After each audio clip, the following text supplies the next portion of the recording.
இந்த செஷனுக்கு வந்திருக்கிற கிருஷ்ண பக்தர்கள் அனைவருக்கும் என்னுடைய பணிவான வணக்கங்கள். பிரேயர் சொல்லி ஆரம்பிக்கிறேன். ஓம் நமோ பகவதே வாசுதேவாய, ஓம் நமோ பகவதே வாசுதேவாய, ஓம் நமோ பகவதே வாசுதேவாய. ஓம் அஜ்ஞானத்திமிராந்தஸ்ய ஞானாஞ்சனசலாகயா சக்ஷுருன்மிலிதம் கேன தஸ்மை ஸ்ரீ குரவே நமக. नमः ओं विष्णुपदाय कृष्णप्रसाय भूतले श्रीमते भक्तिवेदान्त स्वामिनिधि नामिने।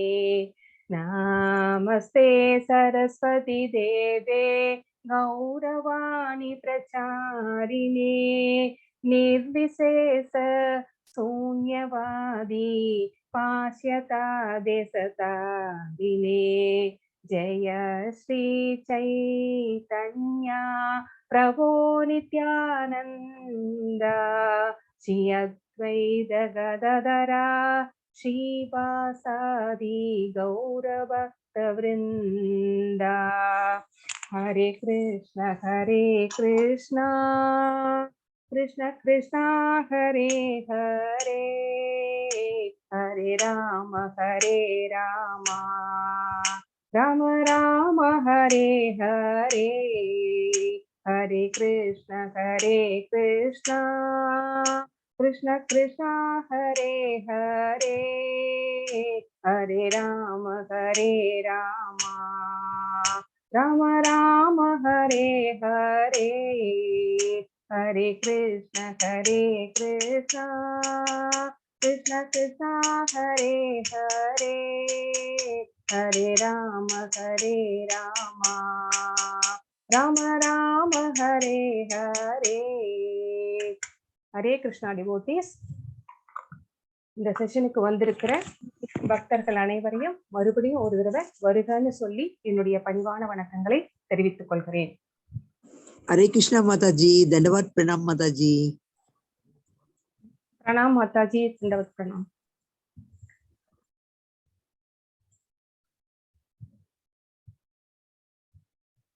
माता जी स्क्रीन ஷேர் பண்ணிருக்கேன், பாருங்க. தெரியுதா என்னோட வாய்ஸ் வால்யூம்? ஓகேவா? am I audible माता जी? yes माता जी. yes தெரியுது माता जी. thank you माता जी.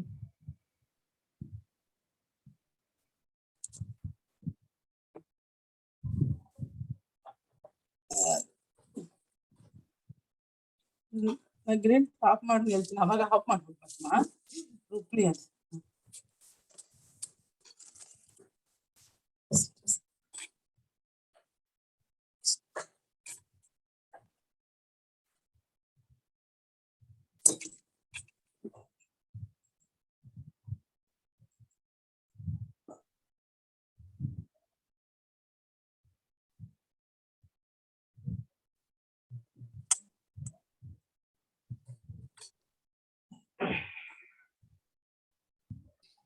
ஓகே.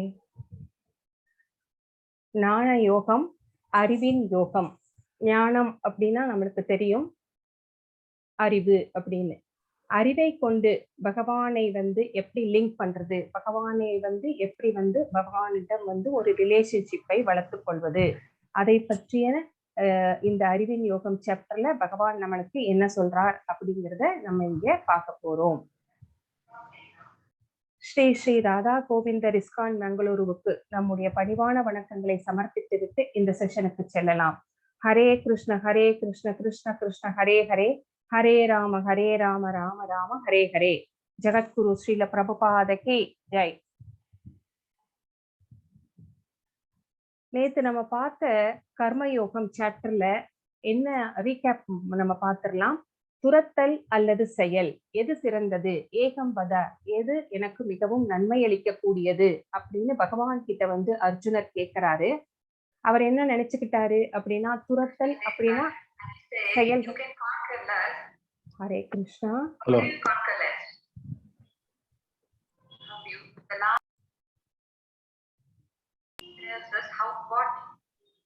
மாதாஜி, ஹரே கிருஷ்ணா மாதாஜி, பிரபுஜி நீங்க மியூட்ல இருங்க மாதாஜி.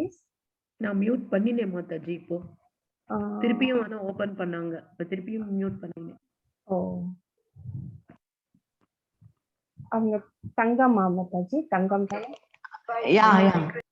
தங்கம் மாதாஜி, நீங்க உங்களோட டிவைஸ மியூட்ல வச்சுக்கோங்க. துரத்தல் அல்லது செயல். சோ அப்படின்னா என்ன நினைச்சுக்கிட்டாரு அர்ஜுனர் அப்படின்னா, செயல்களை செய்யாம துறந்து விடுவதா அப்படின்னு கேக்குறாரு. அப்புறம் செயல்கள் செய்யாம இருன்னு சொல்றீங்க, செயல் செய் அப்படின்னு சொல்றீங்க. ரெண்டுல எது சிறந்தது? ரெண்டுல எனக்கு ரொம்ப குழப்பமா இருக்கு. எனக்கு வந்து தெரியல, எதை ஃபாலோ பண்றதுன்னு தெரியல. எது எனக்கு மிகவும் நன்மை அளிக்க கூடியது அப்படின்னு சொல்லுங்க அப்படின்னு சொல்றாரு. ஆனா பகவான் என்ன சொல்றாரு அப்படின்னா, நிஷ்காம கர்மயோகத்தை ஃபாலோ பண்ணுன்னு சொல்றாரு. அதாவது செயல்களை செய், பலன்களை வந்து எனக்கு சமர்ப்பித்து விடு அப்படின்னு சொல்றாரு. அதுதான் நிஷ்காம கர்மயோகம் அப்படின்னு நம்ம பார்த்தோம் இல்லைங்களா? யோகிகள், ஆச்சாரியர்கள் எல்லாமே வந்து செய்கின்ற செயல்கள் எல்லாமே வந்து பகவானுக்கு தான், லோக கல்யாணத்திற்காகத்தான் வந்து அவர்கள் வந்து செய்வார்கள். அதுல வந்து தனக்குன்னு அவங்க எதுவுமே செஞ்சுக்க மாட்டாங்க அப்படிங்கிறத நம்ம பார்த்தோம். சோ அடுத்தது தேர்ட் வந்து கர்மகாண்டம். கர்மகாண்டம் அப்படின்னா சகாம கர்மா அப்படின்ட்டு. சகாம கர்மா அப்படின்னா என்ன அப்படின்னா, அவங்களுக்கு தெய்வ பக்தியும் இருக்குது, சம்பாதிக்கிற இதுல வந்து அவங்க வந்து தன்னுடைய குடும்பத்தையும் பார்த்துக்கிட்டு பகவானுக்கும் ஒரு பங்கு வந்து செலவழிப்பாங்க. சோ சகாம கர்மத்துலதான் வந்து அந்த கேட்டகரியில தான் வந்து நம்ம எல்லாருமே வருவோம். ஏன்னா நம்ம வந்து குழந்தைகளுக்காக ஏதாவது சேர்த்து வைக்கணும் அப்படிங்கிற நினைப்பெல்லாம் இருக்குது. அட் த சேம் டைம் நம்மளுக்கு பக்தியும் இருக்குது, பகவானுடைய தெய்வ செயல்களுக்காகவும் நம்ம வந்து நம்மளுடைய ஏதாவது நம்மளால முடிஞ்ச பங்கை வந்து செலவழிச்சிட்டு இருப்போம். அதுதான் வந்து கர்மயோகா. சோ பிரவர்த்திதம் சக்கரம் அப்படிங்கிறது. எடுத்துக்காட்டாக வழிநடத்துங்கள் அப்படின்னா, ஒரு பெரிய மனிதர் என்பவர் மக்களை வந்து வழிநடத்தும் தகுதி படைத்தவராக இருக்க வேண்டும். சோ அப்படின்னா அவர்கிட்ட வந்து அந்த தகுதிகள் எல்லாமே நிறைந்திருக்க வேண்டும். அந்த தகுதி இல்லாத ஒரு மனிதர் வந்து பிறருக்கு எடுத்துக்காட்டாக இருக்கவே முடியாது. சோ யத் யத் ஆசரதி சிரேஷ்டஸ் அப்படிங்கிறத நம்ம பத்தி பார்த்தோம். மிகப்பெரிய எதிரி யாரு? இக வைரினம் அப்படின்னா நம்முடைய காமம், ஆசைகளே வந்து நமக்கு வந்து எதிரிகளாக அமைகின்றன அப்படிங்கிறதையும் நம்ம பார்த்தோம். நாம் செய்கின்ற செயல்கள், புலனுணர்ச்சி செயல்கள், அந்த செயல்களினால் நம்ம வந்து ஆசை பேராசையாக மாறி என்ன ஒரு சைக்கிள் நம்ம பார்த்தோம் முன்னாடி சாப்டர்ல. அது எப்படி வந்து கோபமாக மாறி நம்மை வந்து வீழ்ச்சிக்கு அழைத்து செல்கிறது அப்படிங்கிறத வந்து ரொம்ப தெளிவாகவே நம்ம வந்து பார்த்துட்டோம். சோ இனி என்ன சொல்ல போறார் அப்படிங்கறத நம்ம பார்க்கலாம்.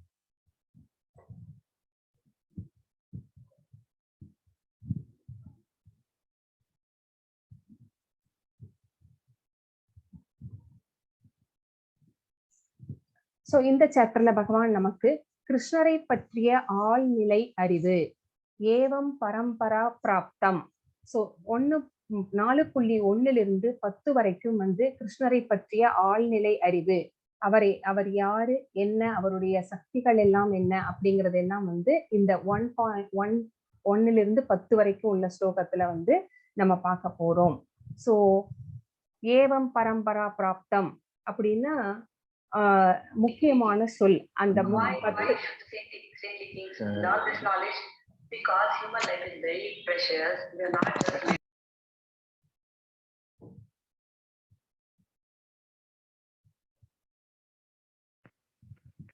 தங்கம் மாதாஜி, நான் நிறைய வாட்டி மியூட் பண்ணிட்டே இருக்கேன், நீங்க திரும்பி திரும்பி ஓபன் பண்ணிடுறீங்க, கொஞ்சம் பாத்துக்கோங்க. கிருஷ்ணர் அனைத்து பாதைகளின் குறிக்கோளாகவும் வர்ணாசிரம அமைப்பை உருவாக்கியவராகவும் இருக்கிறார். சோ கிருஷ்ணர் வந்து நம்மளுக்கே தெரியும் 4 வகையான சம்பிரதாயங்கள் இருக்கிறது அப்படின்னு. சோ எந்த சம்பிரதாயமாக இருந்தாலும் அந்த குறிக்கோள் என்ன, போக்கஸ் என்ன அப்படின்னா பகவானை அடைவதுதான். அந்த 4 சம்பிரதாயங்கள் என்னன்னு ஃபர்ஸ்ட் இன்ட்ரோடக்ஷன்லயே நம்ம பார்த்தோம். கௌடிய வைஷ்ணவ சம்பிரதாயம், பிரம்ம கௌடிய வைஷ்ணவ சம்பிரதாயம், ஸ்ரீ சம்பிரதாயம், ருத்ர சம்பிரதாயம், குமார சம்பிரதாயம் அப்படிங்கறத பத்தி பார்த்தோம். நம்ம இப்போ இன்னொரு தடவையும் நம்ம பார்க்க போறோம். சோ பகவான் தான் வந்து வர்ணாசிரம அமைப்பை உருவாக்கியவராக இருக்கிறார். அவர் தான் வந்து இந்த மனித சமுதாயத்தை வந்து 4 பிரிவுகளாக பிரித்தார். எதுக்காக அப்படின்னு நம்ம அந்த சாப்டர் போகும்போது நம்ம பார்க்கலாம். சோ யயதா மாம் பிரபாத்யந்தே அப்படிங்கிறாரு. சோ இது வந்து முக்கியமான வார்த்தை 11 to 15 வரைக்கும் உள்ள ஸ்லோகங்கள்ல. கர்மயோகம் அப்படின்னா நம்மளுக்கு தெரியும், நம்ம செய்கின்ற செயல்கள் எல்லாமே வந்து பகவானோட ரிலேட் பண்ணியே வந்து நம்ம செய்யணும் அப்படிங்கிறது. கர்மனோ ஹ்யபி போத்தவ்யம் அப்படிங்கிறது முக்கியமான வார்த்தை. தியாகங்கள் ஆழ்நிலை அறிவுக்கு வழிவகுக்கும். சோ தியாகங்கள் இல்லாம நம்மளோட வாழ்க்கையே இல்லை. நம்ம இல்லற வாழ்க்கையிலே எடுத்துக்கோங்க, எவ்வளவு தியாகங்கள் செய்கிறோம் இல்லைங்களா? ஒரு அம்மா இருக்கிறாங்க, அவங்க வந்து வீட்டையும் பார்த்துக்குவாங்க. இதுவே வந்து வேலைக்கு போறவங்களா இருந்தா ஆபீஸ் கோயிங்கா இருந்தா அவங்க காலையில எழுந்து தூக்கத்தை வந்து துறந்துட்டு அவங்க வந்து அதை தியாகம் பண்ணிட்டு காலையில எல்லாம் சமைக்கிற வேலையெல்லாம் செய்வாங்க. அப்புறமா வந்து ஆபீஸ் வேலை, வீட்டு வேலை எல்லாமே அவங்க பார்த்துப்பாங்க இல்லைங்களா? சோ அந்த மாதிரி தியாகங்கள் தான் வந்து வாழ்க்கையை நடத்தி கொண்டு போகிற அந்த பாதைக்கு வழிவகுக்கும் அப்படிங்கிறது நம்ம பார்க்கிறோம். அதே மாதிரிதான் அறிவும். தியாகங்கள் ஆழ்நிறை அறிவுக்கும். தியாகங்கள் இல்லாம எந்த செயல்களுமே செய்ய முடியாது. இல்லறத்திலிருந்து நம்ம ஞானத்தை பெறுவது வரைக்கும். சோ ஞான யக்ன பரந்தவ, பகவானை பற்றிய அறிவை நம்ம வளர்த்து கொள்ளணும் அப்படின்னா அதுக்கு கூட தியாகங்கள், தவங்கள் எல்லாமே வந்து தேவைப்படுகிறது. ஆழ்நிலை அறிவின் சுருக்கம் என்ன? தத்வித்தி பிரணிபாதேன அப்படிங்கிறது முக்கியமான வார்த்தை. இதை பத்தி எல்லாம் நம்ம இப்ப விளக்கமாக பார்க்கலாம்.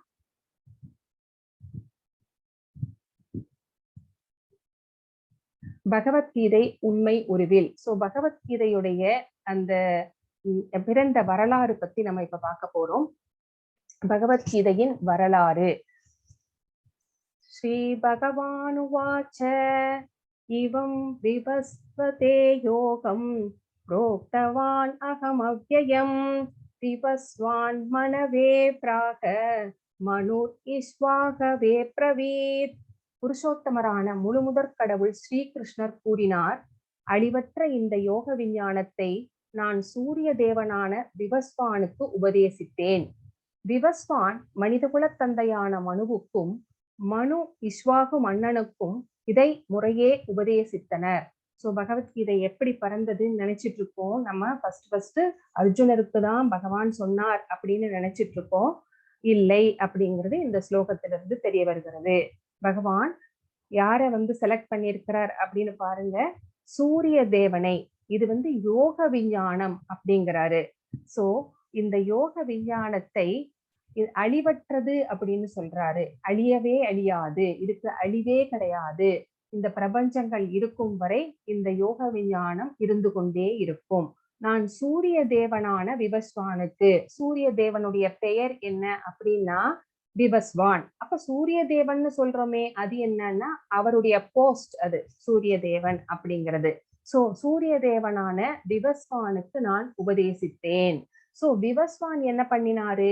அவருடைய பிள்ளையான மனுவுக்கு அதை வந்து உபதேசம் பண்ணினார். சோ அந்த மனு அப்படிங்கிறவர் யார் அப்படின்னு கேட்டா அவருடைய பிள்ளைதான் மனு அப்படிங்கிறது. சோ 14 மனுக்கள் இருக்கிறாங்க அப்படின்னு நம்ம பார்த்தோம் இல்லைங்களா? சோ இந்த 14 மனுக்கள்ல இவரும் ஒரு மனு. இந்த மனுவுக்கு வந்து அவர் வந்து உபதேசித்தார்.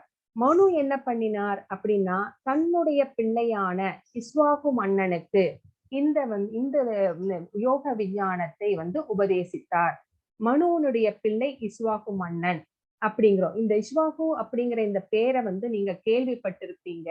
எங்க அப்படின்னா நம்ம ராமபிரானுடைய பாட்டனார் தான் வந்து இஸ்வாகு மன்னர். சோ ரகுவம்சத்தில் பிறந்தவர், சூரிய குலத்திலே பிறந்தவர். சோ இவங்களுக்கு இந்த மாதிரியாக ஒரு விவஸ்வானிருந்து மனுவுக்கும் மனுவிலிருந்து இஸ்வாகு மன்னனுக்கும் முறையே உபதேசித்து வந்தார்கள்.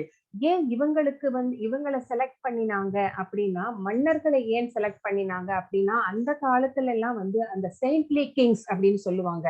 சோ அவங்க வந்து ஆன்மீகத்தில் வந்து ரொம்ப வந்து பற்றுடையவர்களாக இருந்தார்கள். மக்களை ஆன்மீக பாதையிலே, அறவழியிலே, தர்ம வழியிலே அழைத்து செல்லக்கூடிய கடமையும் பொறுப்பையும் அவர்கள் உணர்ந்தவர்களாக இருந்தார்கள். அதனாலதான் வந்து இவங்களை செலக்ட் பண்ணி, ஏன்னா சூரிய பகவான் வந்து சூரிய மண்டலத்துக்கே ராஜா. சோ அத்தனை கோள்களையும் ஆட்சி செய்யக்கூடியவர். சோ அதனால அவருக்கு ஃபர்ஸ்ட் உபதேசம் பண்ணினார். அப்படிங்கிறத நம்ம இங்க பாக்குறோம். சோ அந்த கடமையை வந்து அந்த மன்னர்கள் வந்து செவ்வனே செய்து கொண்டு இருந்தார்கள். சோ இந்த மன்னர்களை வந்து அவர் செலக்ட் பண்ணி அவர் வந்து ஒவ்வொருத்தருக்கா வந்து உபதேசம் பண்ணினார் அப்படிங்கிறது இந்த ஸ்லோகம் வந்து நம்மளுக்கு சொல்கிறது.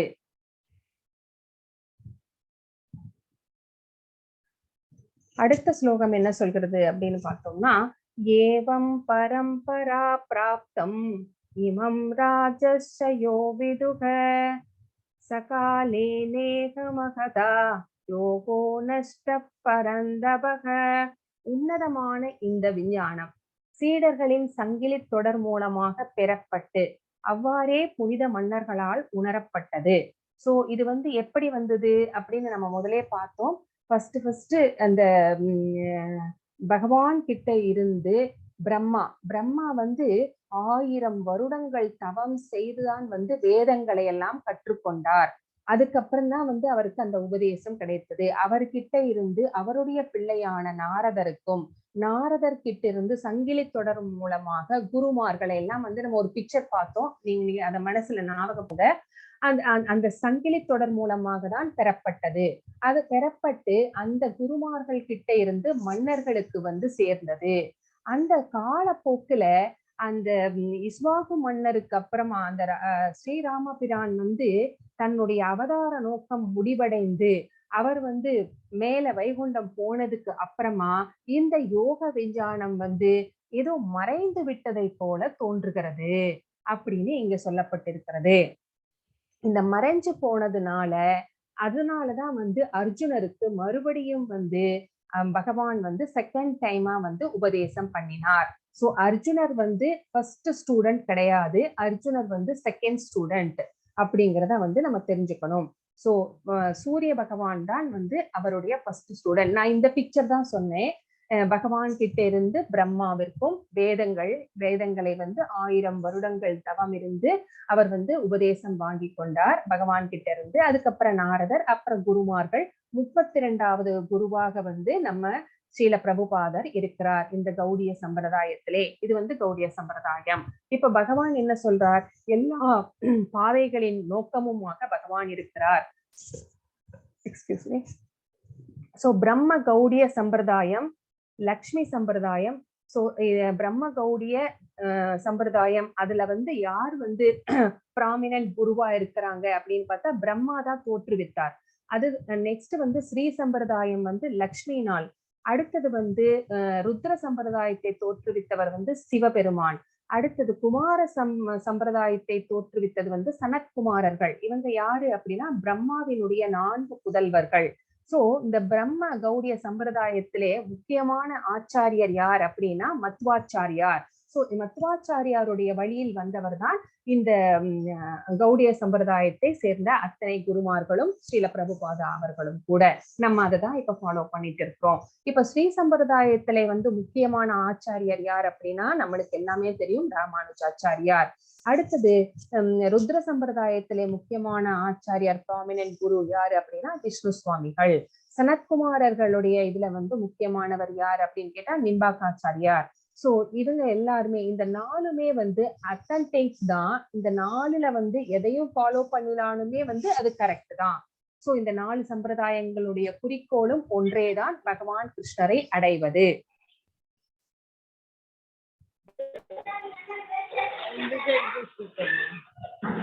ஹரே கிருஷ்ணா.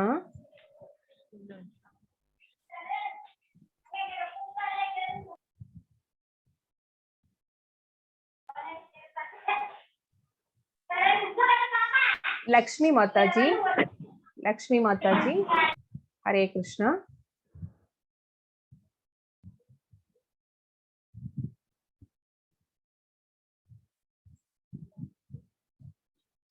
ஆனால் எப்படி சமகாலத்தவர் அப்படின்னு இங்க ஒரு கொஸ்டின் கேட்டிருக்காங்க. நம்மளுக்கு வர்ற அதே சந்தேகம் அர்ஜுனருக்கும் வந்திருக்கு. இங்க பகவான் என்ன சொல்றார் அப்படின்னு பார்க்கலாம். ஸ்ரீ பகவானுவாச்ச பகூனி மே வ்யதீதானி ஜன்மானி தவ சார்ஜுன தான்யகம் வேதே சர்வாணி நத்வம் வேத பரந்தபக. சோ புருஷோத்தமரான முழுமுதற் கடவுள் கூறினார், நானும் நீயும் பற்பல பிறவிகளை கடந்துள்ளோம். என்னால் அவை எல்லாவற்றையும் நினைவு கொள்ள முடியும். ஆனால் எதிரிகளை தவிக்கச் செய்பவனே அஃது உன்னால் முடியாது அப்படின்னு சொல்றாரு. அப்ப என்ன கொஸ்டின் கேட்டிருக்கிறாரு பகவான் கிட்ட? நீங்க எப்படி நானும் நீயும் சேம் ஏஜ் தான். ஆனா எனக்கு முன்னாடி எப்பவோ சூரிய பகவான் அப்படிங்கிறவர் ரொம்ப வயசானவர். அவருக்கு நீங்க எப்படி இந்த யோக விஞ்ஞானத்தை உபதேசம் பண்ணி இருக்க முடியும் அப்படின்னு கேக்குறாரு. இந்த சந்தேகம் உங்க யாருக்காவது வந்துதா?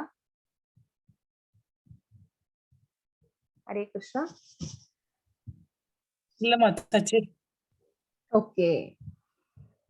சோ ரெண்டு பேருமே சேம் ஏஜ் தானே. அப்ப எப்படி நீங்க வயசான ஒரு சூரிய பகவானுக்கு நீங்க உபதேசம் பண்ணிருக்க முடியும் எப்பவோ எத்தனையோ வருஷங்களுக்கு முன்னாடி அப்படின்னா? அதுக்குதான் பகவான் இங்க பதில் சொல்றாரு.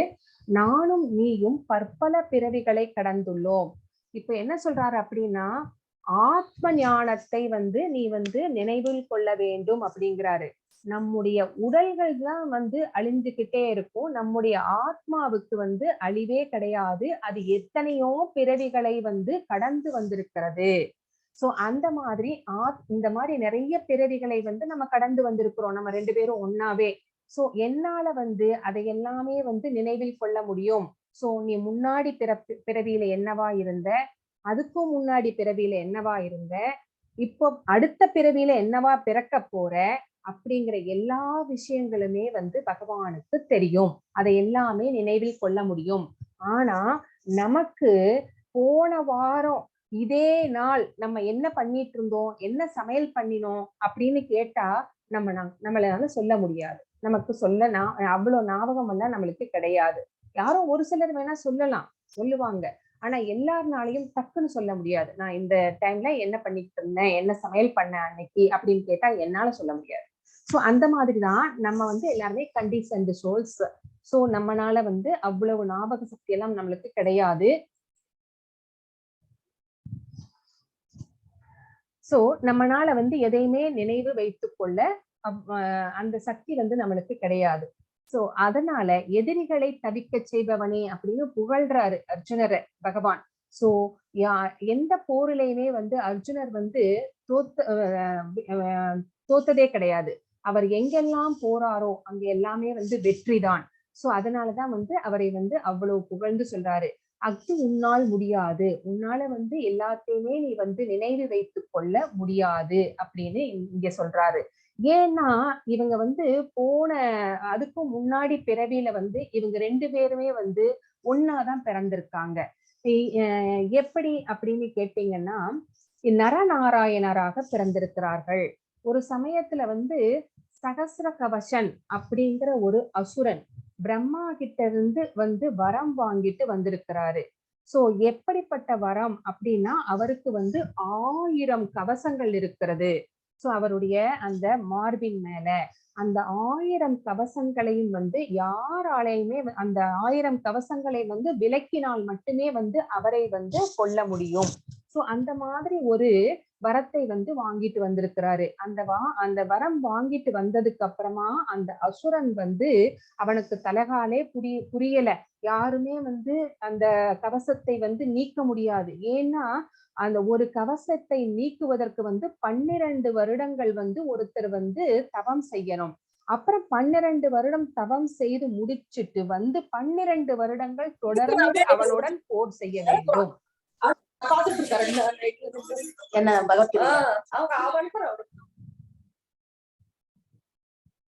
மாதாஜி பண்ணிட்டீங்களா? ஹேமலதா மாதாஜி பண்ணிட்டேன் மாதாஜி. ஓகே. எனக்கு அந்த ஃப்ளோ கட் ஆயிருதுங்களா, ரொம்ப கஷ்டமா இருக்கு. அதனாலதான் உங்களை எல்லாம் ரிக்வெஸ்ட் பண்ணி கேக்குறேன். டிவோட்டீஸ் நீங்க தயவு செஞ்சு மியூட்ல இருங்க ப்ளீஸ். அந்த சகஸ்ர கவசன் 12 வருடங்கள் அவங்க தவம் செய்யணும். 12 வருடங்கள் தொடர்ந்து போர் செய்யணும். அந்த அப்பதான் ஒரு கவசத்தை நீக்க முடியும் அப்படிங்கிற மாதிரி அந்த வரத்தை வாங்கி கொண்டு வந்திருக்கிறான். அதனால அவனுக்கு ரொம்ப கர்வம் ஜாஸ்தியாகி அவனுடைய இந்த என்ன சொல்றது அதர்ம காரியங்கள் வந்து ரொம்ப ஜாஸ்தி ஆயிடுச்சு. தேவர்களை வந்து துன்பம் அவ்வளவு துன்பம் தர்றான், அவங்களுடைய யாகத்தை கெடுக்கிறான், என்னென்னமோ பண்றான். சோ அவங்க எல்லாருமே வந்து என்ன செய்வாங்க, கடைசியில பகவான் கிட்டே போய் முறையிடுகிறார்கள், மகாவிஷ்ணுவிடம் போய் முறையிடுகிறார்கள் இந்த மாதிரி அப்படின்னு சொல்லி. சோ அதனால பகவான் என்ன பண்றார் அப்படின்னா, கிருஷ்ணர் வந்து மகாவிஷ்ணுவையும் அர்ஜுனரையும் வந்து நரநாராயணராக வந்து அவதாரம் எடுக்க வைக்கிறார்கள். நரநாராயணர் அப்படிங்கிறது ட்வின்ஸ். யாருக்கு பிறக்கிறாங்க அப்படின்னா அதிதி, கௌசிக முனிவர், இவங்க 2 பேர்த்துக்கும் இவங்க வந்து 2 பேருமே வந்து பிறக்கிறாங்க, நரநாராயணர்களாக வந்து பிறக்கிறார்கள். சோ இந்த 2 பேருமே வந்து ஒருத்தர் வந்து 12 வருடம் வந்து தவம் செய்வாங்க, அப்புறம் இன்னொருத்தங்க வந்து 12 வருடம் வந்து போர் செய்வாங்க. சோ இந்த மாதிரி மாத்தி மாத்தி போர் செஞ்சு 999 கவசங்களை வந்து நீக்கி விட்டார்கள். சோ இன்னும் ஒரே ஒரு கவசம் தான் பாக்கி. அந்த மாதிரி சமயத்துல என்ன ஆச்சுன்னா பிரளய காலம் வந்து விட்டது, பிரம்ம பிரளய காலம் வந்து விட்டது. அதனால என்ன பண்ணினா, இந்த பிரம்ம பிரளய காலம் வந்ததுனால இந்த சகஸ்ர கவசம் வந்து ஒரே ஒரு கவசம் தான் இருக்கிறது. அவன் வந்து சூரிய தேவனிடம் போய் அடைக்கலம் ஆகிறான். அங்க சூரிய தேவனிடமே வந்து அங்கேயே பூஜை பண்ணி, சூரியனே பூஜை பண்ணி அங்கேயே அடைக்கலமாகி பிரம்ம பிரளயம் காலமும் வந்து விட்டது. சரிங்களா? அதோட அந்த பிரளயம் முடிஞ்சிருச்சு. அப்ப அடுத்த படைப்பின் போது அந்த சகஸ்ர கவசம் தான் ஒரே ஒரு கவசத்தோட கர்ணன் அப்படிங்கிற பேர்ல சூரியனுடைய பிள்ளையாக வந்து பிறக்கிறான். சோ எப்படிங்கிறது உங்களுக்கு தெரியும் குந்தியின் மூலமாக. சரிங்களா? அந்த ஸ்டோரி உங்களுக்கு தெரியும். சோ அந்த ஒரு கவசத்தை வந்து இவர்கள் இருவருமே தான் நீக்க முடியும், இவர்களாலேதான் அவன் கொல்லப்பட வேண்டும். அப்படிங்கிறதுனாலதான் அந்த பாண்டவர்கள் வந்து அந்த 12 வருஷம் வந்து வனவாசம் இருந்தார்கள் பாத்தீங்களா, அதுதான் அந்த 12 வருஷம் வந்து அவங்க வந்து தவம் செய்யறதுக்கு சமம். சோ அதனாலதான் வந்து அந்த குருச்சேத்திர போர்ல அந்த ஒரே ஒரு கவசத்தை அர்ஜுனன் வந்து அந்த கவசத்தை வந்து இந்திரன் மூலமாக நீக்கிவிட்டு அம்பெய்து கொள்ள முடிந்தது. சோ இதனாலதான் அவர் என்ன சொல்றாருன்னா, நானும் நீயும் பற்பல பிறவிகள் வந்து ஒன்னாக தான் இருந்துட்டு இருக்கோம், உனக்கு அதையெல்லாம் நினைவு வைத்துக் கொள்ள முடியாது, என்னால முடியும் அப்படின்னு நம்ம 2 பேரும் வந்து நம்மளுடைய ஆன்மாக்கள் வந்து எப்பவுமே இருந்துகிட்டே தான் இருக்குது. நம்முடைய உடல்கள் தான், உன்னுடைய உடல் தான் வந்து மாறி மாறி வேற வேற பிறவிகள் வந்து எடுத்துக்கிட்டே இருக்கிறோம். ஆனா பகவானுடைய உடல் வந்து அந்த மாதிரி கிடையாது. நம்மளுக்கு தான் வந்து உடல் மாற்றங்கள் எல்லாமே. பகவான் வந்து அவதாரம் தான் எடுத்து டிசெண்ட் ஆகி வருவாரு, கோலோகத்திலிருந்து பூமிக்கு வருவாரு. சில சமயத்துல வந்து விலாச விரிவாக்கம், விபூதி விரிவாக்கம் அப்படிங்கறதெல்லாம் நம்ம பின்னாடி சாப்டர்ல வரும்போது பார்ப்போம். நீங்க இந்த ஸ்டோரியை மட்டும் நல்லா புரிஞ்சுக்கோங்க. நம்ம வந்து சமகாலத்தவர்கள் தான் அப்படின்னு கேட்கும் போது அர்ஜுனருக்கு வந்து இந்த விளக்கங்களை எல்லாம் வந்து பகவான் சொல்றாரு.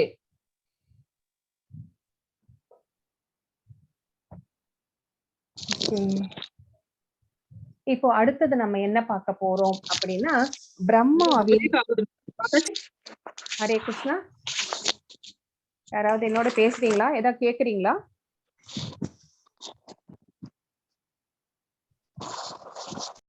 வாய்ஸ் பிரேக் ஆகுது மாதாஜி. வாய்ஸ் பிரேக் ஆகுது வாய்ஸ் மாதாஜி. அப்படியா மாதாஜி? மத்தவங்களுக்கு எல்லாம் எப்படி கேக்குறது? இல்ல, எல்லாருக்குமே வாய்ஸ் பிரேக் ஆகி தான் வருது. இல்ல மாதாஜி, எனக்கு கிளியரா இல்ல, எங்களுக்கு கிளீனா தான் வருதுங்க. எனக்கு கிளீனா தான் வருது மாதாஜி. கிளீனா தான் இருக்கு மாதாஜி. ஓகே மாதாஜி, யாருக்கு பிரேக் ஆகி வருதோ அவங்களோட டிவைஸ் மட்டும் செக் பண்ணுங்க மாதாஜி ப்ளீஸ். நீங்க மியூட்ல இருந்துங்க மாதாஜி ப்ளீஸ், நீங்க செக் பண்ணுங்க. செக் பண்ணிட்டீங்களா மாதாஜி? நான் இப்ப எடுக்கிறேன் கிளாஸ். சரிங்களா? ஏன்னா இது ரொம்ப கொஞ்சம் முக்கியமானது, மேத்தமெட்டிக்கல் கால்குலேஷன்ஸா தான் இருக்கும் இது, அதனால கொஞ்சம் கவனிச்சுக்கோங்க. சோ நமக்கு வந்து தெரியும் 4 யுகங்கள் இருக்கு. இது வந்து பிரம்மாவினுடைய ஆயுள் காலம் பத்தின இந்த ஸ்லைடு. இது நமக்கு தெரியும் நல்லா. 4 யுகங்கள் நமக்கு இருக்கு. என்னென்ன யுகங்கள் அப்படின்னா, சத்திய யுகம், திரேதா யுகம், துவாபர யுகம், கலியுகம் அப்படிங்கிற 4 யுகங்கள் இருக்கிறது. சோ இந்த 4 யுகத்துல நம்ம எந்த யுகத்துல இருக்கிறோம் அப்படின்னா கலியுகத்துல இருக்கிறோம். இந்த கலியுகத்தினுடைய டியூரேஷன் என்ன அப்படின்னா 4,32,000 ஆண்டு காலம். இந்த 4,32,000 வந்து ஒரு மடங்கு அப்படின்னு வச்சுக்கோங்க. அப்ப துவாபர யுகத்தினுடைய டியூரேஷன் என்ன அப்படின்னு பார்த்தா இன்டூ 2 போடுங்க. 4,32,000 இன்டூ 2 அப்படின்னு போட்டீங்கன்னா இவ்வளவு ஆண்டுகள் வருது இல்ல பாத்தீங்களா? அதுதான் வந்து துவாபர யுகத்தின் டியூரேஷன் அப்படின்னு வச்சுக்கணும். அடுத்த திரேதா யுகத்தினுடைய டியூரேஷன் என்ன அப்படின்னு பாத்தீங்கன்னா இது வந்து 3 மடங்கு. சோ இன்டூ 3, 4,32,000 இன்டூ 3 போடணும் நீங்க. சோ இந்த சத்தியயுகம் வந்து 4 மடங்கு. சோ இன்டூ 4 போட்டீங்கன்னா இவ்வளவு ஆண்டுகள் வந்து வரும். இப்போ உங்களுக்கு இந்த டியூரேஷன்ஸ் பத்தி உங்களுக்கு எந்த டவுட்டும் இருக்காதுன்னு நினைக்கிறேன். கலியுகம் அப்படிங்கிறது 4,32,000 ஆண்டுகள். அதனுடைய 2 மடங்கு துவாபர யுகம், அதனுடைய 3 மடங்கு திரேதாயுகம், அதனுடைய 4 மடங்கு சத்தியயுகம். இப்போ இந்த 4,32,000 ஆண்டுகள்ல வந்து நம்ம என்ன அப்படின்னு பார்த்தா 4 யுகங்கள். இந்த 4 யுகங்களும் சேர்ந்தது என்ன அப்படின்னா ஒரு திவ்ய யுகம் அப்படின்னு சொல்றோம். இந்த 4 யுகங்கள் கலியுகம், துவாபர யுகம், திரேதாயுகம், சத்தியயுகம், இந்த 4 யுகங்களும் சேர்ந்தது ஒரு திவ்ய யுகம் அப்படின்னு சொல்லப்படுகிறது. சோ இந்த மாதிரி திவ்ய யுகங்கள் வந்து 71 சேர்ந்தது அப்படின்னா அது வந்து என்ன அப்படின்னா ஒரு மண்வந்தரம் அப்படின்னு சொல்றோம். 71 திவ்ய யுகங்கள் சேர்ந்தது ஒரு மண்வந்தரம் அப்படின்னு சொல்லப்படுகிறது. ஒரு மண்வந்தரம் அப்படிங்கிறது ஒரு மனுவின் ஆயுட்காலம். மனுன்னா நம்ம பார்த்தோம் இல்லைங்களா? 14 மனுக்கள் இருக்கிறார்கள் அப்படின்னு நம்ம பார்த்தோம். இப்ப வந்து நம்ம 7வது மனுவுல நம்ம இருக்கிறோம். சோ இந்த மனுவினுடைய ஆயுட்காலம் வந்து ஒரு மண்வந்தரம். ஒரு மண்வந்தரம் அப்படிங்கிறது என்ன? 71 திவ்ய யுகங்கள். திவ்ய யுகம் அப்படிங்கிறது என்ன? இந்த 4 யுகங்களும் சேர்ந்ததுதான் வந்து ஒரு திவ்ய யுகம் அப்படிங்கிறது நம்ம இது வரைக்கும் தெரிஞ்சிட்டு இருக்கிறோம். சோ அடுத்தது நம்ம என்ன பார்க்க போறோம் அப்படின்னா கல்பம் அப்படின்னா என்ன அப்படின்னா 36,000 கல்பங்கள் பிரம்மாவினுடைய கல்பங்கள் அப்படின்னு சொல்லப்படுகிறது. சோ கல்பம் அப்படிங்கிறதுக்கு என்ன டெபினிஷன் அப்படின்னு கேட்டீங்கன்னா கலியுகம் வந்து 71 திவ்ய யுகங்கள் சேர்ந்தது ஒரு மண்வந்திரம். அது ஏஜ் ஆஃப் மனு அப்படின்னு சொன்னேன். 1000 திவ்ய யுகங்கள் சேர்ந்தது ஒரு கல்பம். 1000 திவ்ய யுகங்கள் சேர்ந்தது ஒரு கல்பம். அது வந்து டே ஆஃப் பிரம்மா, பகல், பிரம்மாவின் பகல். 1000 யுகங்கள் சேர்ந்தது ஒரு கல்பம். அது பிரம்மாவின் ஒரு டே டைம். அப்போ இன்னொரு 1000 யுகங்கள் சேர்ந்தாதான் அவருடைய நைட் டைம். சரிங்களா? அததான் வந்து இங்க வந்து சொல்லியிருக்காங்க. உங்களுக்கு வந்து பிடிஎஃப் வரும். அந்த பிடிஎஃப் வச்சுக்கிட்டு நீங்க யாருக்கெல்லாம் இந்த கால்குலேஷன்ஸ்ல ரொம்ப இன்ட்ரெஸ்ட் இருக்கோ அவங்க எல்லாமே வந்து இத நீங்க வந்து பண்ணி பாருங்க. இங்கேயே வந்து என்னென்னன்னு போட்டிருக்கு. உங்களுக்கு ஏதாவது டவுட் இருந்துச்சுன்னா அதுக்கப்புறமா நீங்க வந்து நம்ம அடுத்த கிளாஸ்ல வந்து நீங்க கேட்கலாம்.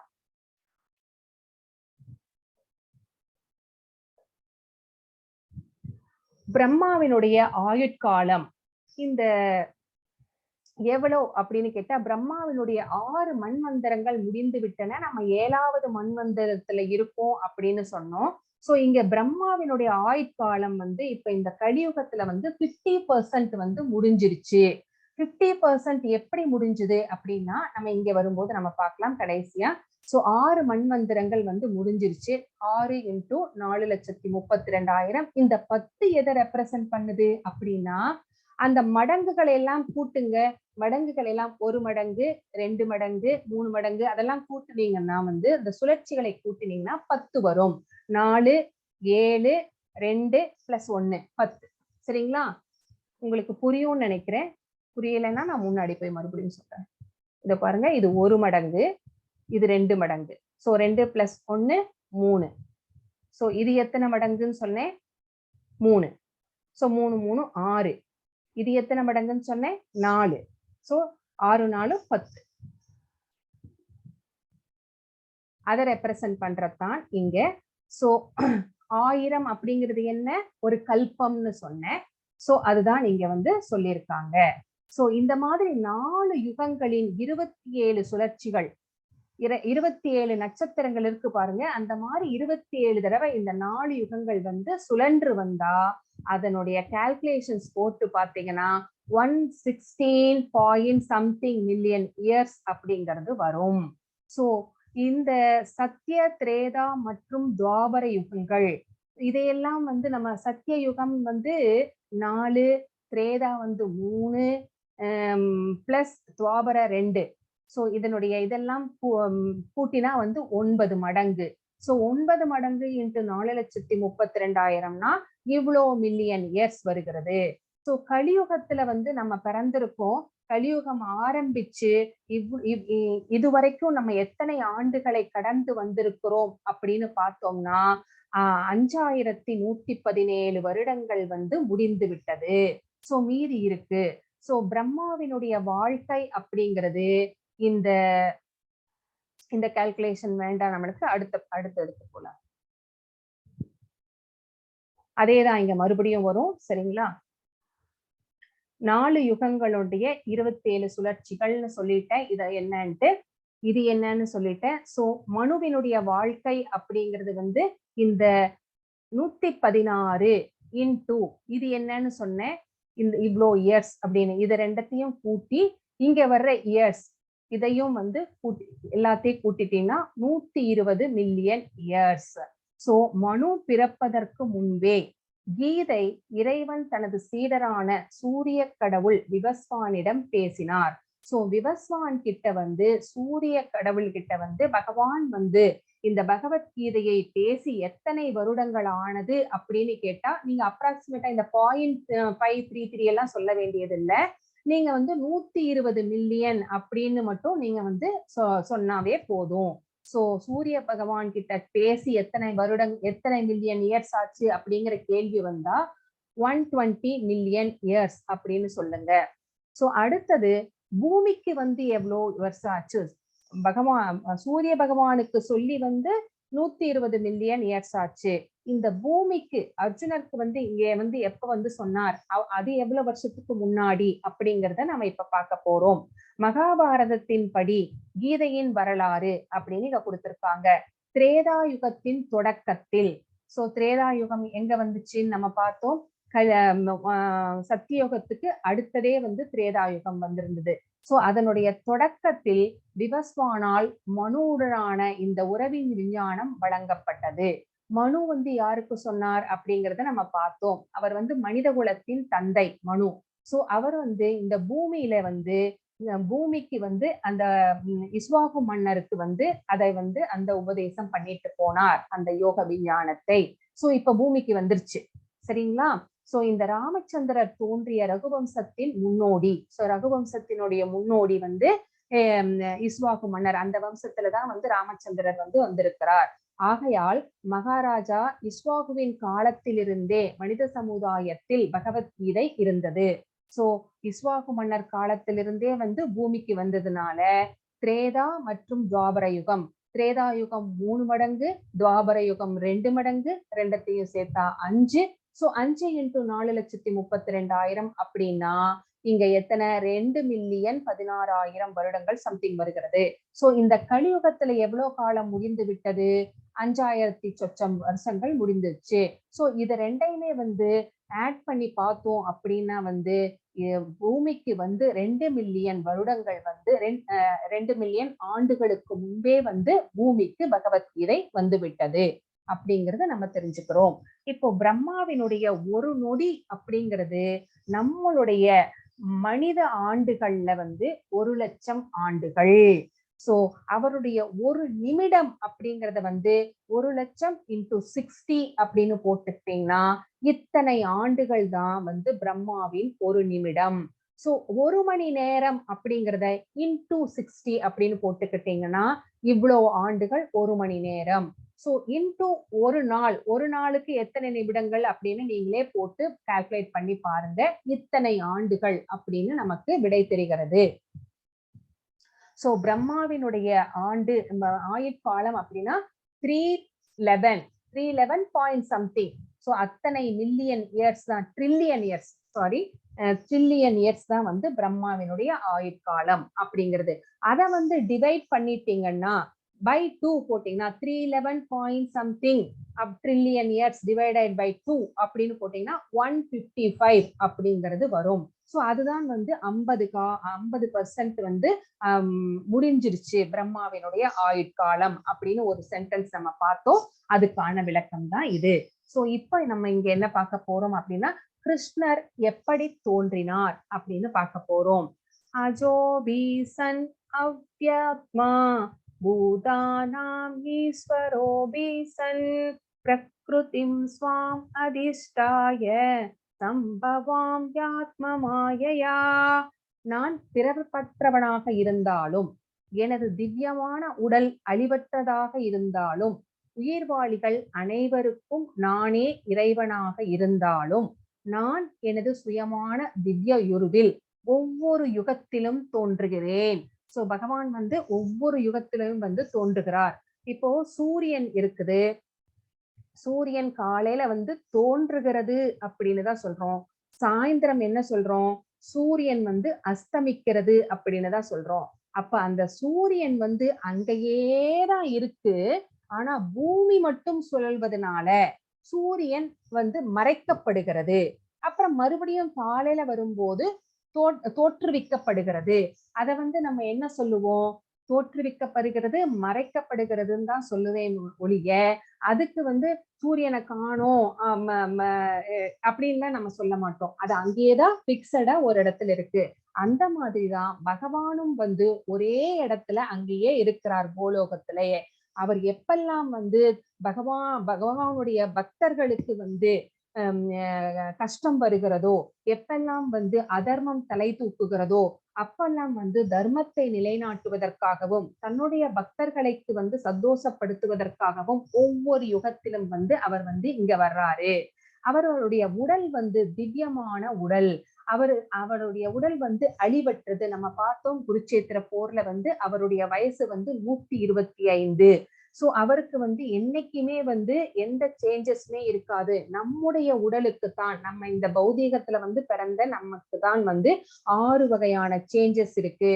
நம்ம வந்து ஒரு பிறக்கிறோம், அப்புறம் கொஞ்ச நாள் வந்து வளர்கிறோம், கொஞ்ச நாள் இருக்கிறோம், அதுக்கப்புறம் நம்மளுடைய பை ப்ராடக்ட்ஸ், நம்முடைய குழந்தைகள் எல்லாம் வருகிறார்கள். அதுக்கப்புறம் வந்து நம்முடைய உடல் வந்து கொஞ்சம் கொஞ்சமாக வந்து அழிந்து கொண்டே வருகிறது, கடைசியில் வேனிஷ் ஆகிறது.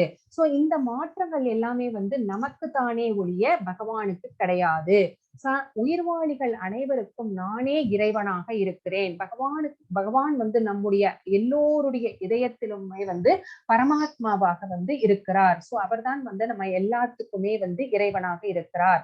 நான் எனது சுயமான திவ்ய உருவில், சோ அவருடைய அந்த திவ்யமான உருவத்துல ஒவ்வொரு யுகத்திலும் வந்து அவர் வந்து அவதாரமா எடுத்து வந்து கொண்டேதான் இருக்கிறார். சோ இந்த வகையாக பகவான் வந்து நம்மளுக்கு தோன்றுகிறார் அப்படிங்கிறத நம்ம பார்க்கிறோம். அடுத்த ஸ்லோகம் என்ன சொல்கிறது? கிருஷ்ணர் வந்து எப்போது தோன்றினார் அப்படின்னு இங்க வந்து இங்க இருக்கிறது. சோ எப்போது எங்கு தர்மம் மறைந்து அதர்மம் தலை தூக்குகிறதோ அப்போ எல்லாம் இங்க வந்து அவர் வந்து தோன்றுகிறார் அப்படின்னு நம்ம பார்க்கிறோம். யதா யதா ஹி தர்மஸ்ய க்ளானிர்பவதி பாரத அப்யுக்தானாம் அதர்மஸ்ய ததாத்மானம் ஸ்ருஜாம்யகம். எப்போதெல்லாம் எங்கெல்லாம் தர்மம் சீர்குலைந்து அதர்மம் ஆதிக்கம் செலுத்துகின்றதோ பரதகுல தோன்றலே அப்போதெல்லாம் நான் தோன்றுகின்றேன். சோ நம்ம இந்த பிக்சர்ல பாக்குறோம், இது நம்மளுக்கு தெரியும். எப்போ தேவகை வந்து கல்யாணம் பண்ணி அங்க கூட்டிட்டு போகும்போது அந்த அசரீரி கேக்குது. உடனே கம்சன் என்ன பண்ணிட்டான்? வாளை எடுத்து தன்னுடைய தங்கையே கொள்வதற்கு துணிகின்றான். சோ அந்த மாதிரி பிக்சர் தான். சோ எப்போதெல்லாம் வந்து அதர்மம் ஏற்படுகின்றதோ, தலை தூக்குகின்றதோ அப்ப தர்மத்தை நிலைநாட்டுவதற்காக வந்து பகவான் தோன்றுகிறாள். சோ இந்த கொடிய குணம் கொண்ட அசுரர்கள் தங்களுடைய அந்த அசுர குணங்களை வெளிப்படுத்துகிறார்கள். சோ அவர்களை அடக்குவதற்காகவே வந்து பகவான் வந்து தோன்றுகிறார் அப்படின்னு நம்ம வந்து பாக்குறோம். இதே மாதிரிதான் துவாபர யுகத்துல இறுதியில வந்து இந்த மிருகவதை அப்படிங்கிறது வந்து ரொம்ப ஜாஸ்தி ஆயிருச்சு. சோ ரொம்ப ஜாஸ்தி ஆகும் போது அதை தடுப்பதற்காகவே வந்து பகவான் கிருஷ்ணர் வந்து புத்தராக அவதரித்தார். அப்ப வந்து அவர் வேதத்துக்கெல்லாம் வந்து ரொம்ப இம்பார்ட்டன்ஸ் கொடுக்கல, அகிம்சையை மட்டுமே போதித்தார், மிருகவதையை தடுத்தார் அப்படின்னு நம்ம பாக்குறோம். சோ இதுல இருந்து என்ன தெரியுதுன்னா, எப்பப்பெல்லாம் அதர்மம் தலை தூக்குகிறதோ அப்ப அதை வந்து அழிப்பதற்காக பகவான் வந்து தோன்றுகிறார் அப்படிங்கிறது நம்மளுக்கு தெரிய வருகிறது. ஏன் கிருஷ்ணர் தோன்றினார், எதற்காக அவர் வராரு அப்படின்னா, பரித்ராணாய சாதுனாம் விநாசாய சதுஸ்துதாம் தர்ம சம்ஸ்தாபனார்த்தாய சம்பவாமி யுகே யுகே. ரொம்ப ஃபேமஸான ஸ்லோகம். பக்தர்களை காத்து துஷ்டர்களை அழித்து தர்மத்தின் கொள்கைகளை மீண்டும் நிலைநிறுத்துவதற்காக நானே யுகந்தோறும் தோன்றுகிறேன் அப்படின்னு சொல்றாரு. போன ஸ்லோகத்துல சொல்றதேதான் சொல்றாரு. எப்பெல்லாம் வந்து அதர்மம் தலை தூக்குகிறதோ அப்ப வந்து தர்மத்தை நிலைநாட்டுவதற்காகவும் பக்தர்களை காப்பதற்காகவும் துஷ்டர்களை அழிப்பதற்காகவும் நான் வந்து ஒவ்வொரு யுகத்திலும் வந்து நான் வந்து தோன்றுகிறேன் அப்படின்னு சொல்லிட்டாரு. சோ அவர் வந்து தோன்றணும் அப்படின்னு அவசியம் கிடையாது. அவருக்கு வந்து சக்தி வாய்ந்த நிறைய பேர் இருக்கிறாங்க. அவர் கண்ணை காட்டினா போதும் வந்து அந்த அசுரர்களை வந்து ஒன்றுமே இல்லாமல் பண்ணிட்டு போயிட முடியும். ஆனாலும் அவரே இறங்கி வர்றார் அப்படின்னா தன்னுடைய பக்தர்களை வந்து ரட்சிப்பதற்காக, அவர்களை மகிழ்ச்சி கடலில் ஆழ்த்துவதற்காக, அந்த மாதிரி அவர் வந்து கருணை கடலாக இருக்கிறதுனால அவரே வந்து இறங்கி வந்துடுறாரு ஒவ்வொரு யுகத்திலும் அப்படின்னு நம்ம இங்க பாக்குறோம். அதனாலதான் வந்து கம்சன், அப்புறம் வந்து வேற யாரெல்லாம், பிரகலாத மகாராஜா எடுத்துக்கோங்க, இரண்யகசிபு அவருடைய தந்தை எவ்வளவு கஷ்டப்படுத்தினார் அப்படிங்கறதெல்லாம் தெரியும். சோ இந்த அசுரர்களை எல்லாம் அழிப்பதற்காக பகவான் தானே இறங்கி வந்தார். என்ன நன்மை கிருஷ்ணரை அறிவதனால்? சோ நமக்கு என்ன கிடைக்கும் பகவானை பத்தி தெரிஞ்சுக்கிறதுனால அப்படின்னு இங்க வந்து நம்மளுக்கு தோன்றும்.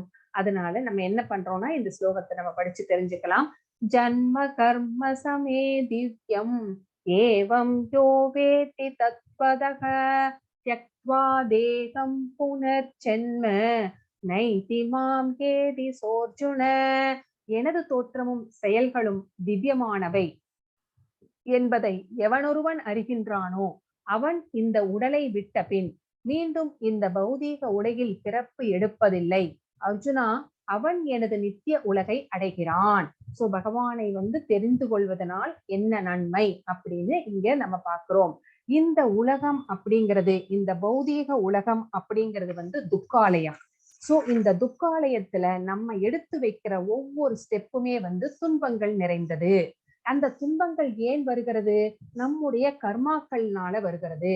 ஆனா நம்ம என்ன நினைச்சுக்கிறோம், ஏன் வருதுன்னே நம்மளுக்கு தெரியலையே, நான் எந்த தப்புமே பண்ணலையே, எனக்கு மட்டும் ஏன் இப்படி வருது அப்படின்னு அப்படின்னு நம்ம வந்து கலங்கி போகிறோம். சோ ஒரு காட்டுல வந்து தீப்பிடிக்கணும் அப்படின்னா மூங்கில்கள் உரசுவதனால மட்டுமே வந்து தீப்பிடிக்குது இல்லைங்களா?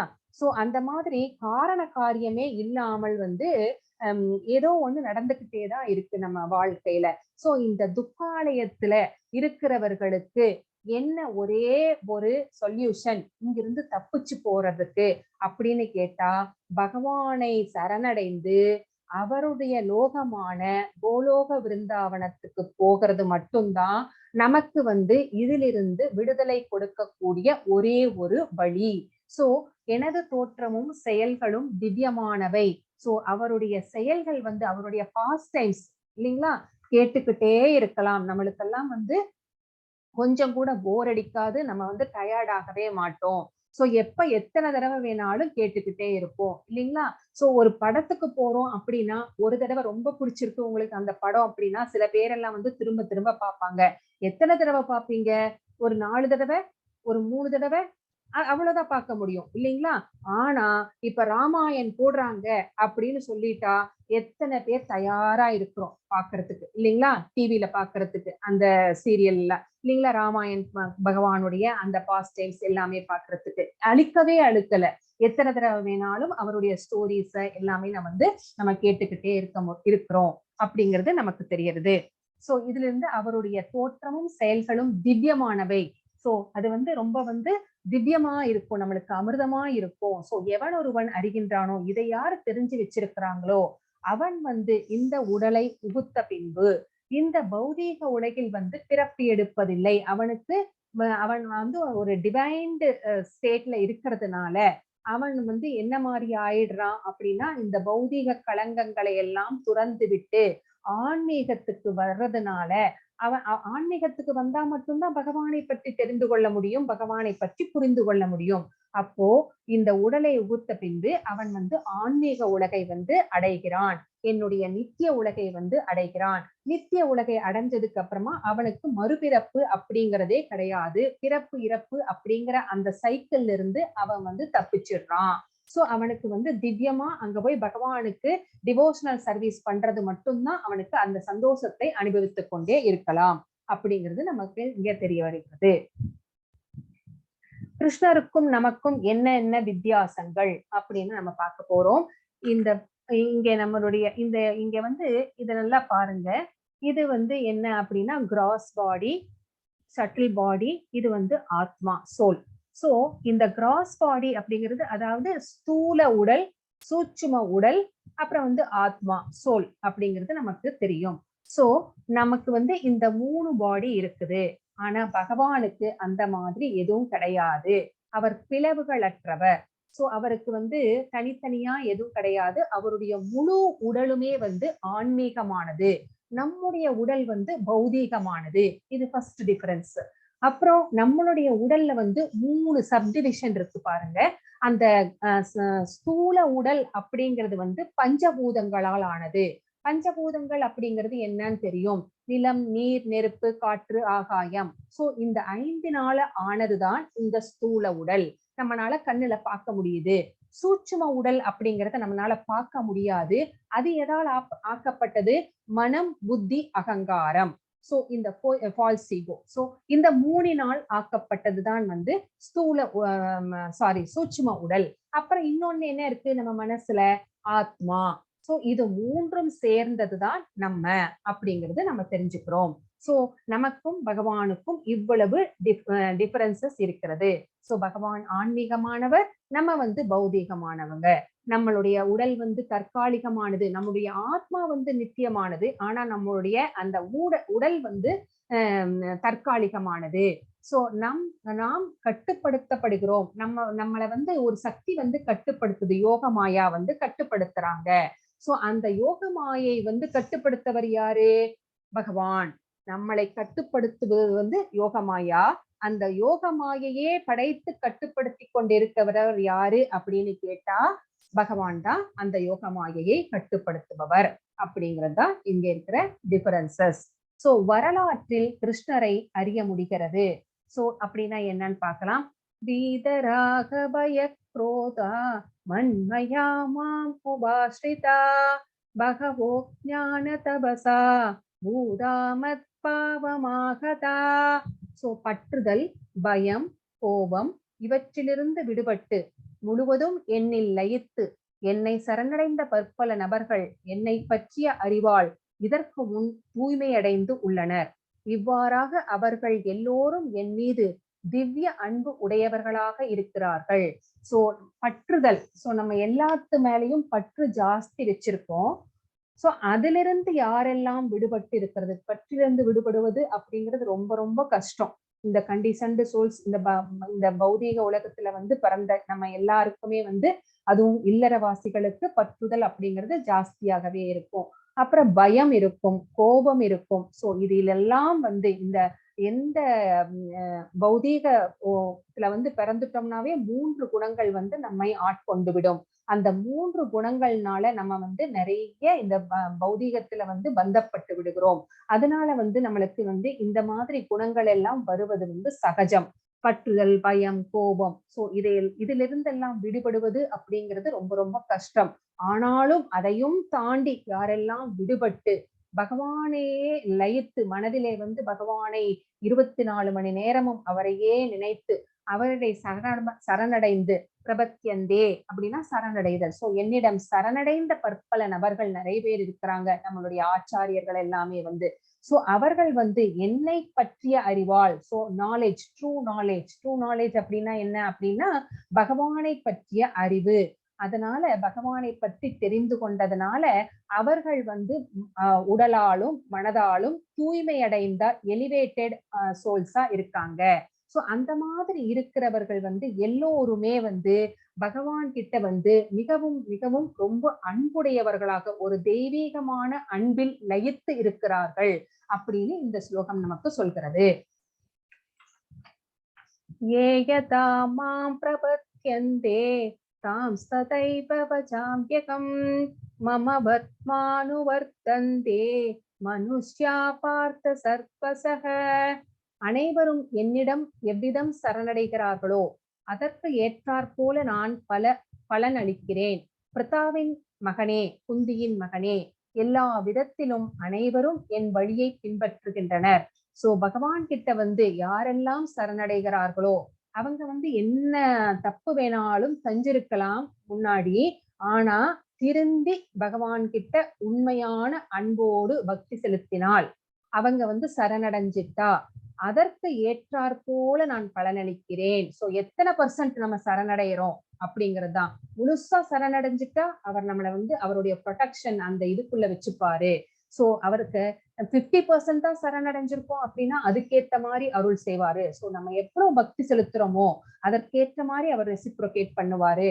அது மட்டும் இல்ல, அவருக்கு வந்து கருணை கடல். நம்ம ஒரு ஸ்டெப் அவரை நோக்கி எடுத்து வச்சால் நம்ம எப்ப வருவோம் அப்படின்னு அவர் பார்த்துக்கிட்டு இருக்காரு. அவர் நம்மை நோக்கி 10 அடிகள் எடுத்து வைத்து வா அப்படின்னு கூப்பிட்டு தயாரா நிக்கிறாரு 2 கையிலும் நீட்டி. சோ நம்ம எல்லாருமே வந்து அவரிடமிருந்து பிரிந்து வந்த அணு ஆத்மாக்கள், அவருடைய பிள்ளைகள். சோ நம்ம வரவேற்பதற்காக நம்முடைய தந்தையான பகவான் வந்து எப்பவுமே காத்து கொண்டிருக்கிறார். சோ அதற்கேற்ற மாதிரி நான் பலனளிக்கிறேன் அப்படின்னு சொல்றாங்க. இங்க வந்து பிரித்தாவின் மகனே, அதாவது குந்திக்குதான் பிரித்தா அப்படின்னு அந்த வழியில வந்தவங்க. அதனால பிரித்தாவின் மகனே அப்படின்னாலும் குந்தியின் மகனே அப்படின்னாலும் அர்ஜுனரை தான் அப்படி விழிக்கிறார் பகவான். சோ எல்லா விதத்திலும் அனைவரும் என் வழியையே பின்பற்றுகின்றனர். இங்க வந்து பகவான் வந்து தாசன் ஆயிடுவாரு. இங்க பாருங்க யாருக்கு கால் அமைக்கிட்டு இருக்கிறாரு அப்படின்னு பாருங்களேன். இந்த பிக்சர்ல பாருங்களேன், பலராமருக்கு கால் அமைக்கிட்டு இருப்பாரு ஒரு சமயத்துல. அப்புறம் அர்ஜுனனுடைய எச்சில் தட்டிலேயே வந்து சாப்பாடு எடுத்து சாப்பிடுவாரு. அந்த மாதிரி எல்லாம் பண்ணுவாரு. ஒரு ஸ்டோரி வந்து நான் கேட்டிருக்கிறேன். அவரு அந்த பேரு எனக்கு சரியான ஞாபகம் இல்லை, நான் ஞாபகப்படுத்தி சொல்றேன். ஏதோ காட்டுல வந்து எல்லாம் வந்து மாடு மேய்ச்சிக்கிட்டு காட்டுல வந்து ஃப்ரெண்ட்ஸோட ஜாலியா இருக்கும்போது லட்டு சாப்பிட்டுட்டு இருக்காங்க. அப்ப ஒருத்தர் ஒரு கோபர் மட்டும் என்ன பண்ணினான் அப்படின்னா லட்டு எல்லாம் 4-5 லட்டு தான் மீதி இருக்கு, 4-5 தூக்கி வாயில போட்டுக்கிட்டாப்ல. வாயில போட்டப்புறம் கிருஷ்ணர் பார்த்தா என்ன சொல்றாருன்னா அதோ அங்க பார் அப்படின்னு சொன்னாரு. அதோ அங்க பாத்துட்டு இருக்கும்போது அவன் கன்னத்தை வந்து இப்படி நம்ம அந்த தண்ணி வச்சிருந்தா எப்படி தட்டுவோம் 2 கன்னத்திலையும் அந்த மாதிரி தட்டணும்னா லட்டெல்லாம் வெளியில வந்து விழுந்துச்சு. வெளியில வந்து விழுந்தோம்னா அதை அழகா வாயில போட்டு சாப்பிட்டாரு கிருஷ்ணர். சோ அந்த மாதிரி அவர் அவ்வளவு எளிமையானவர், பக்தர்களுக்கு இறங்கக்கூடிய அந்த கருணை கடலாக இருக்கக்கூடியவர்கள். சோ அவருக்கு வந்து எந்த டிஸ்கிரிமினேஷனும் கிடையாது. இவன் வந்து பசுக்களும் பார்க்க மாட்டாரு, கோபர்களும் பார்க்க மாட்டாரு, எல்லாமே அவருக்கு வந்து ஒரே மாதிரிதான். சோ அந்த மாதிரி கருணை உள்ளம் கொண்டவர். சோ எல்லா விதத்திலும் வந்து அவர்கள் வந்து என்னையே பின்பற்றுகிறார்கள். இவங்க எல்லாருமே வந்து என்னை வந்து சரணடைந்தவர்கள் வந்து என்னை பின்பற்றுகிறார்கள் அப்படின்னு இங்க வந்து பகவான் சொல்றாரு. 12வது ஸ்லோகத்துல காங்க்ஷந்த கர்மணாம் சித்திம் யஜந்த இக தேவதா சிப்ரிம் ஹி மானுஷே லோகே சித்திர்பவதி கர்மஜா. பலன் தரும் செயல்களில் வெற்றியை விரும்பும் இவ்வுலக மனிதர்கள் தேவர்களை வழிபடுகின்றார்கள். இவ்வுலகில் இத்தகு செயல்களுக்கு விரைவில் பலன் கிடைப்பது உண்மையே அப்படிங்கிறாரு. இங்க வந்து டெமிகாட் வர்ஷிப்ஸ் பத்தி சொல்றாரு. தேவர்களை வந்து நாம் வழிபடுகிறோம் அப்படின்னு சொல்றாரு. சோ தேவர்களை வழிபடுவதனால் என்ன அப்படின்னு கேட்டீங்கன்னா குயிக் ரிசல்ட் கிடைக்கும். சோ அந்த குயிக் ரிசல்ட் எங்கிருந்து வருது அப்படின்னு நமக்கு தெரியாது. சோ இந்த தேவர்கள் என்பவர்கள் யார்? பகவானுடைய பார்ட்ஸ் அண்ட் பார்சல்ஸ். சோ அவர்களுக்கு எங்கிருந்து வருகிறது சக்தி அப்படின்னா பகவான் தான் கொடுக்கிறாரு. பகவான் கிட்ட இருந்துதான் எல்லா சக்திகளையும் இந்த தேவர்கள் பெற்று அந்த பலனை வந்து நமக்கு அளிக்கிறார்கள். ஆனா அந்த உண்மை வந்து நமக்கு தெரியாததுனால நம்ம வந்து இந்த தேவர்களை வந்து வணங்குகிறோம். இந்த தேவர்கள் வந்து குயிக் ரிசல்ட்ஸ வந்து நம்மளுக்கு தர்றாங்க. ஆனா அந்த குயிக் ரிசல்ட்ஸ் அப்படிங்கிறது வந்து நம்மளுக்கு தற்காலிகமானது, நீர்க்குமிழியை போன்றது. சோ பகவான் என்ன சொல்றாரு, பரவாயில்ல, பகவானை வந்து நம்ம யாருமே வணங்குறது கிடையாது. அதனால நீங்க இந்த டெமிகாட்ஸை எல்லாம் வணங்கி பற்பல பிறவிகளுக்கு பிறகு ஏதோ ஒரு பிறவியில் என்னை வந்து வழிபடுவார்கள். சோ இப்ப இந்த கடவுளை வழிபடுகிறீர்களா, சரி வழிபடுங்க அப்படிங்கிற அந்த எண்ணத்தை கூட, யாரையுமே வழிபடாம நாஸ்திகர்களா இருக்கிறத விட டெமிகாட்ஸ வழிபடுங்க அப்படிங்கிற அந்த எண்ணத்தை கூட பகவானே நம்முடைய மனதிலே வந்து ஏற்படுத்துகிறார். அதனாலதான் வந்து நம்ம ஒவ்வொரு கடவுளா ஒன்னொன்னுக்கும் ஒரு மாதிரி யாகங்கள் செய்கிறோம். இந்த பலன் கிடைப்பதற்காக, அந்த பலன் கிடைப்பதற்காக. அப்புறம் ஒருத்தவங்களோட குணத்துக்கு ஏத்த மாதிரி ஒரு சில தேவர்களை வணங்குறது, அவங்க கிட்ட பலன் நம்ம அடையிறது எல்லாமே. சோ இந்த மாதிரி வழிபட்டு பலன்களை அனுபவிக்கிறோம். ஆனா பகவான் தான் அதற்கு எல்லாமே வந்து சாங்ஷன் பண்றவர் அப்படிங்கிறது நம்ம வந்து மனசுல வச்சுக்கணும்.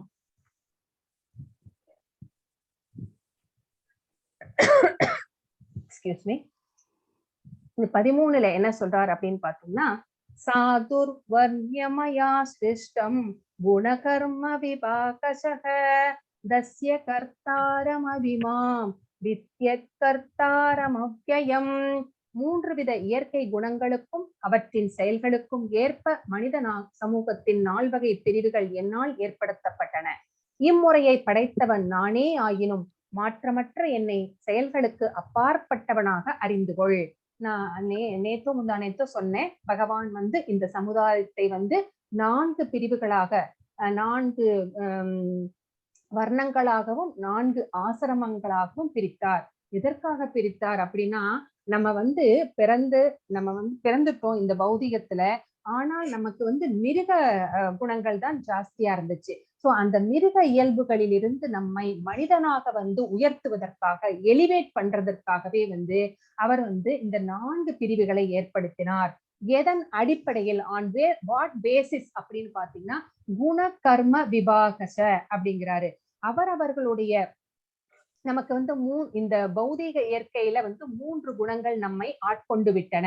அந்த குணங்களுக்கு ஏற்ப நம்ம வந்து செயல்கள் செய்கிறோம். சோ அந்த செயல்களினாலையும் அதை பேஸ் பண்ணியும் அப்புறம் வந்து நம்முடைய அந்த குணத்திற்கு ஏற்பவும் வந்து நம்முடைய செயல்களுக்கும் குணத்திற்கும் ஏற்ப பகவான் வந்து 4ஆ பிரிச்சாரு.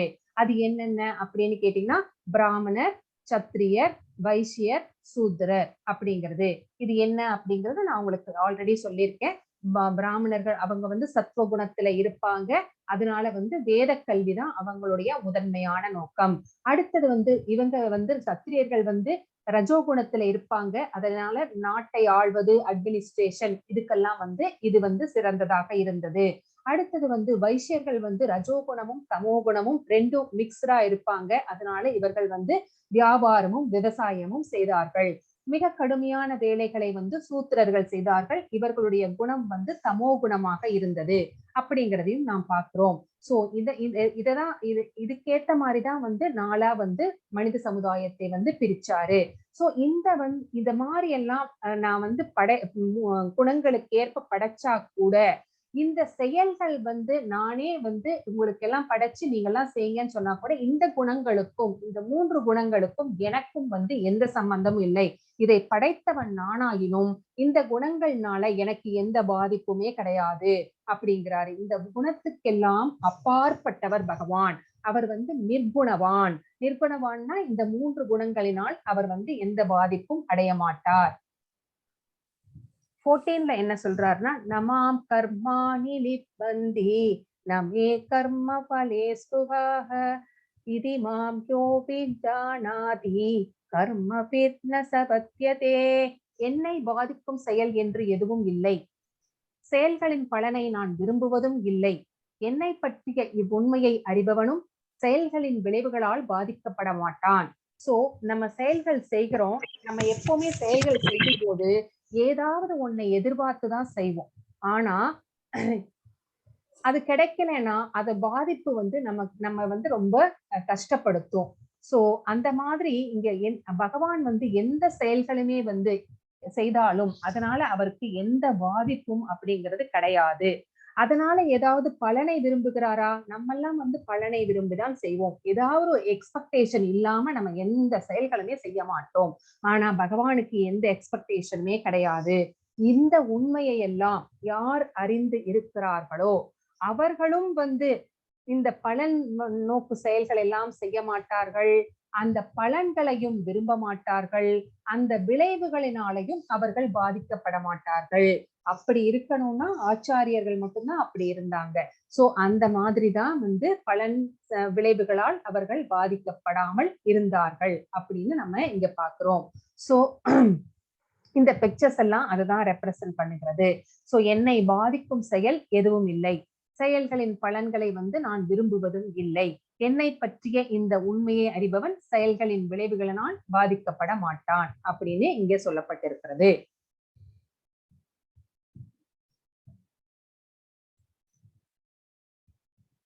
அடுத்த ஸ்லோகம் என்ன சொல்றதுன்னா, கர்மணோ ஹ்யபிபோக்தவ்யம் போக்தவ்யம் சவிகர்மண அகர்மணஸ்ஸ போக்தவ்யம் கஹனா கர்மணோ கதி. செயல்களின் நுணுக்கங்களை உணர்வது மிக கடினம். எனவே கர்மா செயல் என்பது என்ன, விகர்மா தடை செய்யப்பட்ட செயல் என்பது என்ன, அகர்மா செயலின்மை என்பது என்ன என்பதை பற்றி தெளிவாக அறிந்து கொள்ள வேண்டும். அப்படின்னா செயல்களின் நுணுக்கங்களை அறிவது உணர்வது மிக கடினம். சோ நம்ம நிறைய செயல்கள் செய்யறோம். இதுல வந்து நல்லது எது கெட்டது எது, நமக்கு புண்ணியம் தரக்கூடியது எது பாவம் தரக்கூடியது எது அப்படிங்கறதெல்லாம் உணர்வது வந்து நம்மளுக்கு ரொம்ப ரொம்ப கஷ்டம். சோ இந்த கர்மா அப்படிங்கிறது என்ன அப்படின்னா நம்ம செய்கின்ற செயல்கள். சோ இதுல விகர்மா அப்படிங்கிறது என்ன அப்படின்னா சாஸ்திரங்கள் எந்த செயல்களை எல்லாம் செய்யக்கூடாது அப்படின்னு தடை விதித்து இருக்கிறதோ அந்த செயல்கள் எல்லாமே விகர்மா. அப்போ அகர்மா அப்படிங்கிறது என்ன, செயலின்மை, எந்த செயலுமே செய்யாம சும்மா உட்கார்ந்து இருக்கிறதா அப்படின்னு கேட்டா இல்ல. அந்த அகர்மா செய்வதனால வந்து இப்ப விகர்மா செய்தா என்ன கிடைக்கும் அப்படின்னா பாவங்கள் தான் கிடைக்கும். நம்ம அக்கௌண்ட்ல பாவம் சேர்ந்துகிட்டே போகும். ஏன்னா அது வந்து தடை செய்யப்பட்ட செயல். சோ இப்ப அகர்மா அப்படிங்கிறதுனால அதை செய்வதனால நம்ம என்ன அப்படிங்கறது தெரிஞ்சுக்கணும். அந்த அகர்மா செய்யறதுனால பாவமும் நமக்கு வரக்கூடாது, புண்ணியமும் நமக்கு வரக்கூடாது. பாவம் வரக்கூடாதுன்னு செய்யறது சொல்றது சரிதான். அது ஏன் புண்ணியம் வரக்கூடாதுன்னு சொல்றோம் அப்படின்னா புண்ணியமும் நமக்கு தேவையில்லை. புண்ணியம் செய்தால் அந்த புண்ணிய பலனை அனுபவிப்பதற்காக இன்னொரு பிறவியை எடுக்க வேண்டி வரும். சோ அந்த புண்ணிய பலன் தீர்ற வரைக்கும் போய் சொர்க்கத்துல நல்லா அனுபவிச்சுட்டு மறுபடியும் பிறப்பெடுத்து இந்த பூமிக்கு தான் வர முடியும். அப்ப வந்து நம்மளுக்கு பக்தி செய்ய முடியுமா அப்படிங்கறதெல்லாம் நமக்கு தெரியல. சோ மறுபடியும் பாவங்கள் செய்வதற்கு நிறைய சான்சஸ் இருக்கு. அதனால நம்ம அதுவும் புண்ணியமும் வேண்டாம் பாவமும் வேண்டாம் சொல்லி நம்ம என்ன பண்ணிடணும், நம்ம செய்கின்ற செயல்களின் பலன்களை எல்லாம் சர்வம் கிருஷ்ணார்ப்பணம் அப்படின்னு சொல்லி பகவானுக்கு அர்ப்பணிச்சிட்டோம் அப்படின்னா அந்த பலன்கள் அந்த பலன்களின் விளைவுகள் நம்மை வந்து சேராது. அந்த மாதிரி செயல்கள் தான் அகர்மா அப்படின்னு சொல்லப்படுகிறது. இப்போ உங்களுக்கு அந்த மேல இருக்கிற ஹெட்டிங் தெரியறதா? இங்க இருக்கிறது இது வந்து அகர்மவாதி, இது வந்து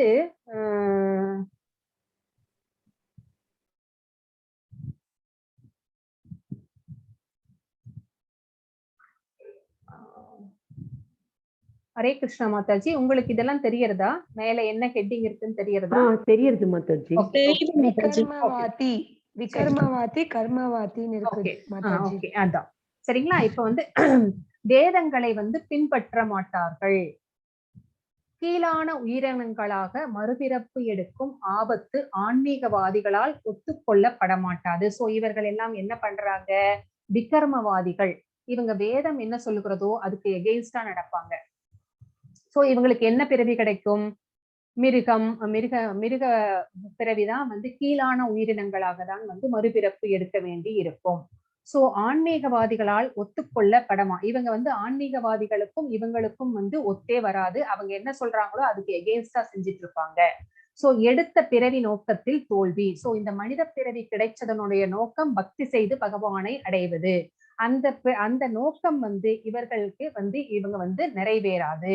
ஏன்னா வந்து எதெல்லாம் வந்து செய்யக்கூடாதுன்னு சொல்றோமோ, இப்ப வந்து மீட் ஈட்டிங் கூடாது அப்படின்னா அவங்க வந்து மீட் சாப்பிடுவாங்க. சோ சூதாடக்கூடாது அப்படின்னு சொன்னா சூதாடுவாங்க. போதை பழக்கத்துக்கு அடிமையாக கூடாதுன்னா அதை செய்வாங்க. இல்லிசிட் செக்ஸ் ரிலேஷன்ஷிப் கூடாது அப்படின்னா அதையும் வந்து அவங்க செய்வாங்க. சோ இவங்க செய்வது எல்லாமே வந்து பாவ காரியங்களாகவே இருக்கிறது. சோ அதனால அவங்களுக்கு வந்து மிருகப்பிறவிதான் கிடைக்கும். சோ அடுத்தது யாரு அப்படின்னா பக்தி உள்ளவர்கள், வேதங்களை பின்பற்றுபவர்கள். இவங்க வந்து இவங்க வந்து வேதங்கள் எல்லாம் தெரியும், பக்தி இருக்கு. இப்ப வந்து இவங்க எங்க போவாங்க அப்படின்னா ஸ்வர்க்கம் போவார்கள். இல்லைன்னா அவர்கள் எந்த தேவதைகளை வந்து வழிபடுகிறார்களோ அவர்களுடைய லோகத்திற்கு போவார்கள். அங்க போயிட்டு என்ன பண்ணுவாங்க பாருங்க, யாகங்கள் எல்லாம் பண்றாங்க. யாகங்கள் எல்லாம் எதுக்காக பண்றாங்க? ஏதோ ஒரு பலன் நோக்கம் தான் கருதி செய்யறாங்க. சோ இதனால இவங்களுக்கு புண்ணியம் கிடைக்கும். இந்த புண்ணிய பலனை அனுபவிக்க சொர்க்கம் போவார்கள். சொர்க்கம் போயிட்டு புண்ணிய பலன்களை அனுபவிக்கும் தீர்ற வரைக்கும் அங்க இருந்துச்சுட்டு அவங்க வந்து மறுபடியும் வந்து பூமிக்கு மறுபிறவி எடுத்து வருகிறார்கள். இந்த பிறவியில என்ன நடக்கும் அப்படின்னு நம்மளுக்கு தெரியாது. சோ இந்த மாதிரி உள்ளவர்கள் இவர்கள். அடுத்தது கடைசியில இவங்க வந்து ஞானத்தை வந்து அபிவிருத்தி செய்து கொள்கிறார்கள். ஆத்ம தத்துவத்தை வந்து இவர்கள் உணர்ந்திருக்கிறார்கள். நான் இந்த உடல் அல்ல, நான் ஆத்மா. சோ அப்படிங்கிற அந்த சாங்கிய யோகம் வந்து இவங்களுக்கு நல்லா தெரிஞ்சிருக்கிறது. இந்த உலகம் எப்படிப்பட்டது சோ அப்படின்னு தெரியும். மறுபிறப்பு அப்படிங்கிறது நம்மளுக்கு தேவையில்லை அப்படிங்கறத வந்து நன்றாக உணர்ந்திருக்கிறார்கள். இவங்க வந்து பக்தி சேவை செய்பவர்கள், மிகவும் உயர்ந்தவர்கள் அப்படின்னு இங்க 3 விதமான மக்களை வந்து நம்ம பார்க்கிறோம். அடுத்தது அகர்மா. அகர்மானா புண்ணியமும் வேண்டாம், பாவமும் வேண்டாம், அந்த விளைவுகளிலிருந்து தப்பித்துக் கொள்ளுதல். சோ கர்மண்ய கர்மய அகர்மணி ச கர்மயக சபுக்திமான் மனுஷ்யேஷு சயுக்த கிருஷ்ண கர்ம கிருத். கர்மாவில் அகர்மாவையும் அகர்மாவில் கர்மாவையும் காண்பவனே மனிதனில் அறிவுடையவனாகிறான். எந்தவித செயல்களில் ஈடுபட்டிருந்தாலும் அவன் உன்னதமான நிலையில் நிலை பெற்றுள்ளான். சோ இந்த மாதிரி அகர்மாவில வந்து இருக்கிறவர்கள் அப்படின்னு சொல்றாங்க. கர்மாவில் அகர்மா அப்படின்னா கர்மானா செயல்கள் செய்வது. செயல்கள்ல எப்படி அகர்மாவை தேடுவது அப்படின்னா பலனின்றி செயல்படுதல். செயலில் செயலின்மை, செயலின்மையில் செயல். செயல்னா நம்ம ஏதாவது செயல்கள் செய்கிறோம். இப்ப வந்து நம்ம ஏதாவது வந்து ஒரு தானம் கொடுக்கிறோம்னு வச்சுக்கோங்க. அந்த தானம் கொடுக்கறதுனுடைய பலனை வந்து நாம எதிர்பார்க்க கூடாது. அப்போ செயல் செய்கிறோம், செயலுடைய பலனை வந்து நம்ம எதிர்பார்க்கல, அது பகவானுக்கு அப்படின்னு சொல்லிடுறோம். அப்படின்னா நம்ம என்ன பண்றோம்? கர்மாவில் அகர்மாவை தேடுகிறோம். இப்ப அகர்மாவில் கர்மா அப்படின்னா என்ன அப்படின்னா, நீங்க இப்ப என்ன பண்ணிட்டு இருக்கீங்க? எல்லாரும் உட்கார்ந்து கேட்டுக்கிட்டு இருக்கீங்க, நான் இங்க வந்து சொல்லிக்கிட்டு இருக்கேன். ஆனால் நீங்க சும்மாதான் உட்கார்ந்து இருக்கீங்க அப்படின்னு சொல்ல முடியாது. நீங்கெல்லாம் என்ன பண்ணிட்டு இருக்கீங்க அப்படின்னா பக்தியில் திளைத்து கொண்டிருக்கிறீர்கள். அதுதான் வந்து அகர்மாவில் கர்மா. சோ இப்ப உங்களுக்கு புரிஞ்சிருக்கும். செயலில் செயலின்மை, செயலின்மையில் செயல் அப்படிங்கிறது. சோ இது ரெண்டையும் செய்பவன் வந்து அறிவுடையவன். எல்லாவித செயல்களில் ஈடுபட்டிருந்தாலும் அவன் உன்னத நிலையில் நிலை பெற்று இருக்கிறான். சோ பலன்களை எல்லாம் பகவானுக்கு அர்ப்பணித்து விட்டதுனால அவன் பாவ புண்ணிய கணக்குகளிலிருந்து தப்பித்து அவன் வந்து ஒரு டிவைன் ஸ்டேட்லயே இருக்கிறான் அப்படின்னு இங்க வந்து அகர்மாவை பத்தி சொல்லியிருக்காங்க. 34ல இந்த பிக்சர்ல இருக்கிறது யார் அப்படின்னா பகவானும் பலராமரும் அவர்களுடைய குருவான சாந்திபனி முனிவரும் வந்து உட்கார்ந்துருக்காங்க. எவ்வளவு அழகா இருக்கு பாருங்க பிக்சர். சோ தத்வித்தி பிரணிபாதேன பரிப்ரஸ்னேன சேவையா உபதேஷ்யந்தி தே ஞானம் ஞானினஸ்தத்வதர்ஷினஹ. சோ ஆன்மீக குருவை அணுகி உண்மையை அறிய முயற்சி செய். அடக்கத்துடன் அவரிடம் கேள்விகள் கேட்டு அவருக்கு தொண்டு செய். உண்மையை கண்டவர்களான தன்னுணர்வு பெற்ற ஆத்மாக்கள் உனக்கு ஞானத்தை அளிக்க முடியும். சோ இந்த பகவானை பற்றிய ஞானத்தை அறிவது எப்படி அப்படின்னு கேட்டா, சோ எப்படி இந்த கர்மாக்களில் இருந்தெல்லாம் தப்பித்துக் கொள்வது அப்படிங்கிற அந்த கொஸ்டின் நமக்கு வந்துச்சுன்னா நம்ம என்ன பண்ணணும் அப்படின்னா ஒரு ஆன்மீக குருவை சரணடைய வேண்டும். சோ நம்ம இப்ப வந்து ஒரு குழந்தை பிறந்த உடனே அதற்கு அம்மா யார் அப்படின்னு யாரும் சொல்ல வேண்டாம். ஒரு கண்ணுக்குட்டி போட்டுருச்சுன்னா 1000 பசுக்கள் இருந்தாலும் அது தன்னுடைய அம்மாவை வந்து நேரா போய் கண்டுபிடிச்சிடும். ஆனா ஒரு குழந்தைக்கு தன்னுடைய அப்பா யார் என்பதை அம்மா தான் சொல்லணும். சோ அம்மா வந்து 5 வயசு வரைக்கும் அன்பை வந்து போதிக்கிறாள்.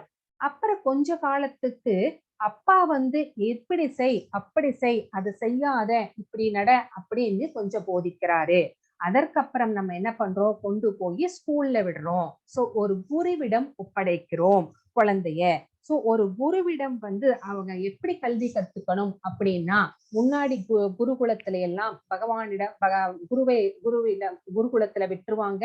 அவங்க வந்து குருவுக்கு தொண்டுகள் செய்து, சோ அந்த குரு பத்தினிக்கு, குருவுக்கு அவங்களுக்கு எல்லாம் வந்து என்னென்ன தேவையோ, ஈவன் பகவான் கூட வந்து காட்டுல சுதாமா கூட வந்து விறகு பொறுக்க போவார். நம்ம அந்த ஸ்டோரி எல்லாம் பார்த்திருக்கிறோம் இல்லைங்களா? சோ குரு பத்தினிக்கு என்னென்ன சேவைகள் வேணுமோ அதெல்லாம் தண்ணி கொண்டு வர்றது, அந்த மாதிரி எல்லாம் எல்லா சேவைகளும் செய்து அவர்களுடைய சந்தேகங்களை வந்து மிக பணிவாக சப்மிசிவா கேட்டு அதனால தெளிவுபடுத்தி கொள்ள வேண்டும். சோ அவர்தான் வந்து என்னென்னலாம் வந்து டூஸ் அண்ட் டோன்ட்ஸ் அப்படிங்கறத வந்து சொல்லி கொடுப்பாங்க இல்லைங்களா? அந்த ஸ்கிரிப்சர்ஸ் எல்லாம் வந்து அவர்கள் தான் வந்து போதிப்பார்கள். சோ அவர்களிடம் சரணடைந்து தொண்டுகள் செய்து பணிவுடன் கேட்டு தெளிவு பெற வேண்டும். சோ இப்படிதான் வந்து ஞானத்தை நாம வந்து பெற்றுக்கொள்ள முடியும். சோ அந்த குரு அப்படிங்கிறவர் எப்படிப்பட்டவர் அப்படின்னா தன்னுணர்வு பெற்ற ஆத்மாக்கள். அவங்க வந்து இந்த உலகத்திலே இருந்தாலும் கூட அவர்கள் வந்து முக்தி அடைந்தவர்களுக்கு சமம் அப்படிங்கிறது தான் தன்னுணர்வு பெற்ற ஆத்மாக்கள். அவர்கள் வந்து இறைவனை உணர்ந்தவர்கள். சோ அவர்கள் சொல்லுவது எல்லாமே வந்து சத்தியமாகவே இருக்கும். அவர்கள் அளிக்கக்கூடிய ஞானம் அப்படிங்கிறது வந்து நம்மை வந்து தெய்வீக பாதையிலே அழைத்து செல்லக்கூடிய சக்தி வாய்ந்ததாக இருக்கும் அப்படிங்கிறதும் நம்ம தெரிஞ்சுக்கணும். சோ இந்த மறுபடியும் அந்த முக்கியமான வார்த்தைகளும் ரீகேப்பும்.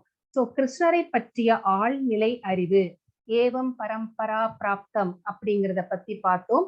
கிருஷ்ணர் அனைத்து பாதைகளின் குறிக்கோள், அந்த 4 சம்பிரதாயங்களும் பகவானை அடைவதையே வந்து குறிக்கோளாக கொண்டிருக்கிறது. பகவான் வந்து மனிதர்களை மிருக நிலையிலிருந்து மனித நிலைக்கு உயர்த்துவதற்காகவே வந்து வர்ணாசிரம அமைப்பை வந்து உருவாக்கினார். அப்படி உருவாக்கினாலும் கூட அவர் வந்து எதனாலும் பாதிக்கப்படாமல் வந்து நிர்குணவாதியாகவே இருக்கிறார். எந்த பாதிப்பும் அவரை வந்து எதனாலும் அவர் பாதிக்கப்படுவது இல்லை. கர்ம யோகா, பகவானை வந்து எல்லா செயல்களிலும் அவருடைய துணையோடே வந்து நம்ம எல்லா செயல்களையும் செய்து விளைவுகளை வந்து பகவானுக்கு சமர்ப்பிக்க வேண்டும். தியாகங்கள் வந்து ஆழ்நிலை அறிவுக்கு வழிவகுக்கும். ஆழ்நிலை அறிவின் சுருக்கம் என்பது என்ன? தத்வித்தி பிரணிபாதேன அப்படிங்கிறத பத்தி எல்லாம் இந்த 4வது சாப்டர்ல வந்து நம்ம தெரிஞ்சுக்கிட்டோம். சோ நான் இப்ப ஸ்டாப் ஷேர் பண்றேன். ஹரே கிருஷ்ணா மாதாஜி, நீங்க கண்டினியூ பண்ணுங்க மாதாஜி.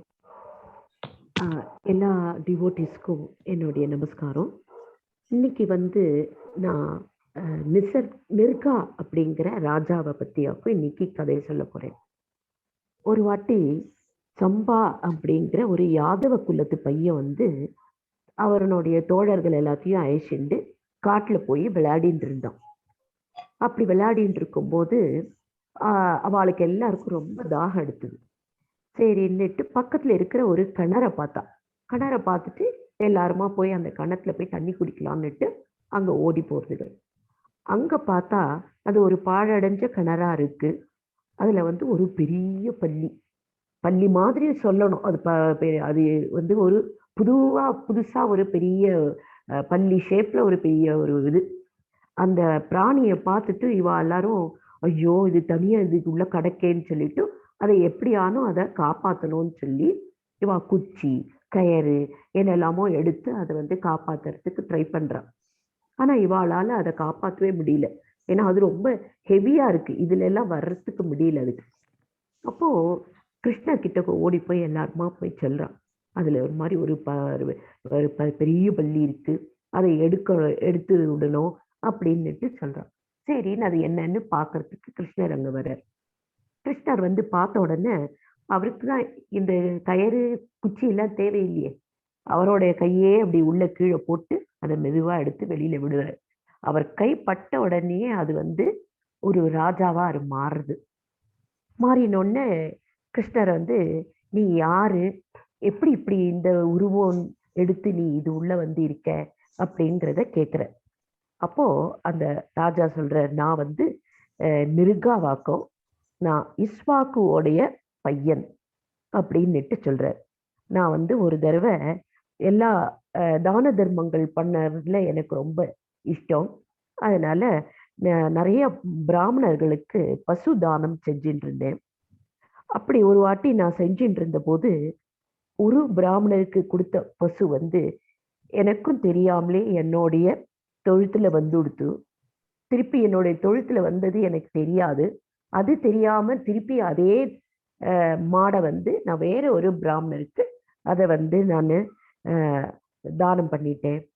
அப்புறமா அந்த நான் ஃபர்ஸ்ட் கொடுத்த பிராமணர் வந்து என்கிட்ட வந்து என்னோட பசு வந்து உங்க தொழுத்துக்கு வந்துடுத்து, அந்த மாடை திருப்பி தாங்கோ அப்படின்னுட்டு அவர் வந்து கேட்குறார். அது தெரியாம நான் வேற ஒரு பிராமணருக்கு நான் தானமா கொடுத்துட்டேனே, நான் அதுக்கு பதில உங்களுக்கு நான் 100,000 பசு வேணா நான் தரேன் அப்படின்னுட்டு சொல்றார். அதெல்லாம் இல்லை, எனக்கு கொடுத்த பசுவை தான் எனக்கு வேணும்னுட்டு அவர் பிடிவாதமா இருக்க. சரின்னுட்டு அந்த இன்னொரு பிராமணருக்கு கொடுத்தாரு இல்லையா, அவர்கிட்ட போய் கேட்குறேன், அதை திருப்பி கொடுங்கோ, நான் உங்களுக்கு வந்து நான் வேற 100,000 பசு தரேன்னுட்டு அவர்கிட்டயும் சொல்றார். அவரும் கொடுக்க ரெடியா இல்லை. அப்படி இருக்கும்போது 2 பேருக்கிட்டையும் அவருக்கு தீர்வு காண முடியாமலே அவருடைய காலம் கழிஞ்சு போயிடுது. அப்போ அவர் வந்து யம தர்மராஜர் கிட்ட போகும்போது, நீ உன்னுடைய புண்ணியத்தை வந்து நீ வந்து ஃபர்ஸ்ட் அனுபவிக்கிறியா, இல்லை உன்னுடைய பாவத்தை முதல்ல அனுபவிக்கிறியான்னு கேட்டார்.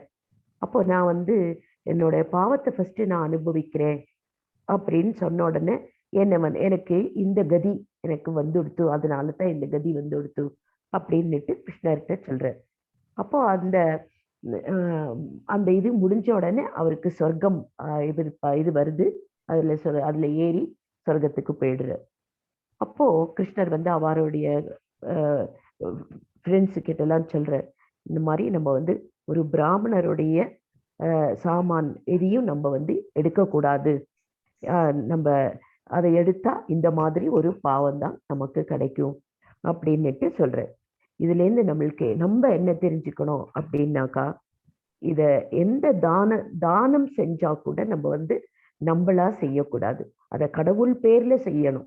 கிருஷ்ணார்ப்பணம் அப்படின்னுட்டு நம்மள அதை கிருஷ்ணருக்கு அர்ப்பணிச்சு அந்த தானத்தை நம்ம செஞ்சோமானா, அந்த மாதாஜி இப்ப சொன்ன மாதிரி நம்மளுக்கு அதுல இருக்கிற புண்ணியமும் நமக்கு வேண்டாம், பாவமும் நமக்கு வேண்டாம். அவர் அப்படி செஞ்சிருந்தாருன்னா அந்த இத்தனை நாள் அவர் எப்படி கஷ்டப்பட்டிருக்க வேண்டிய அவசியமே இல்லை. அதுதான் இதுல இருந்து நமக்கு தெரிஞ்சுக்க வேண்டியது. தேங்க்யூ மாதாஜி. ஹரே கிருஷ்ணா மாதாஜி, தேங்க்யூ.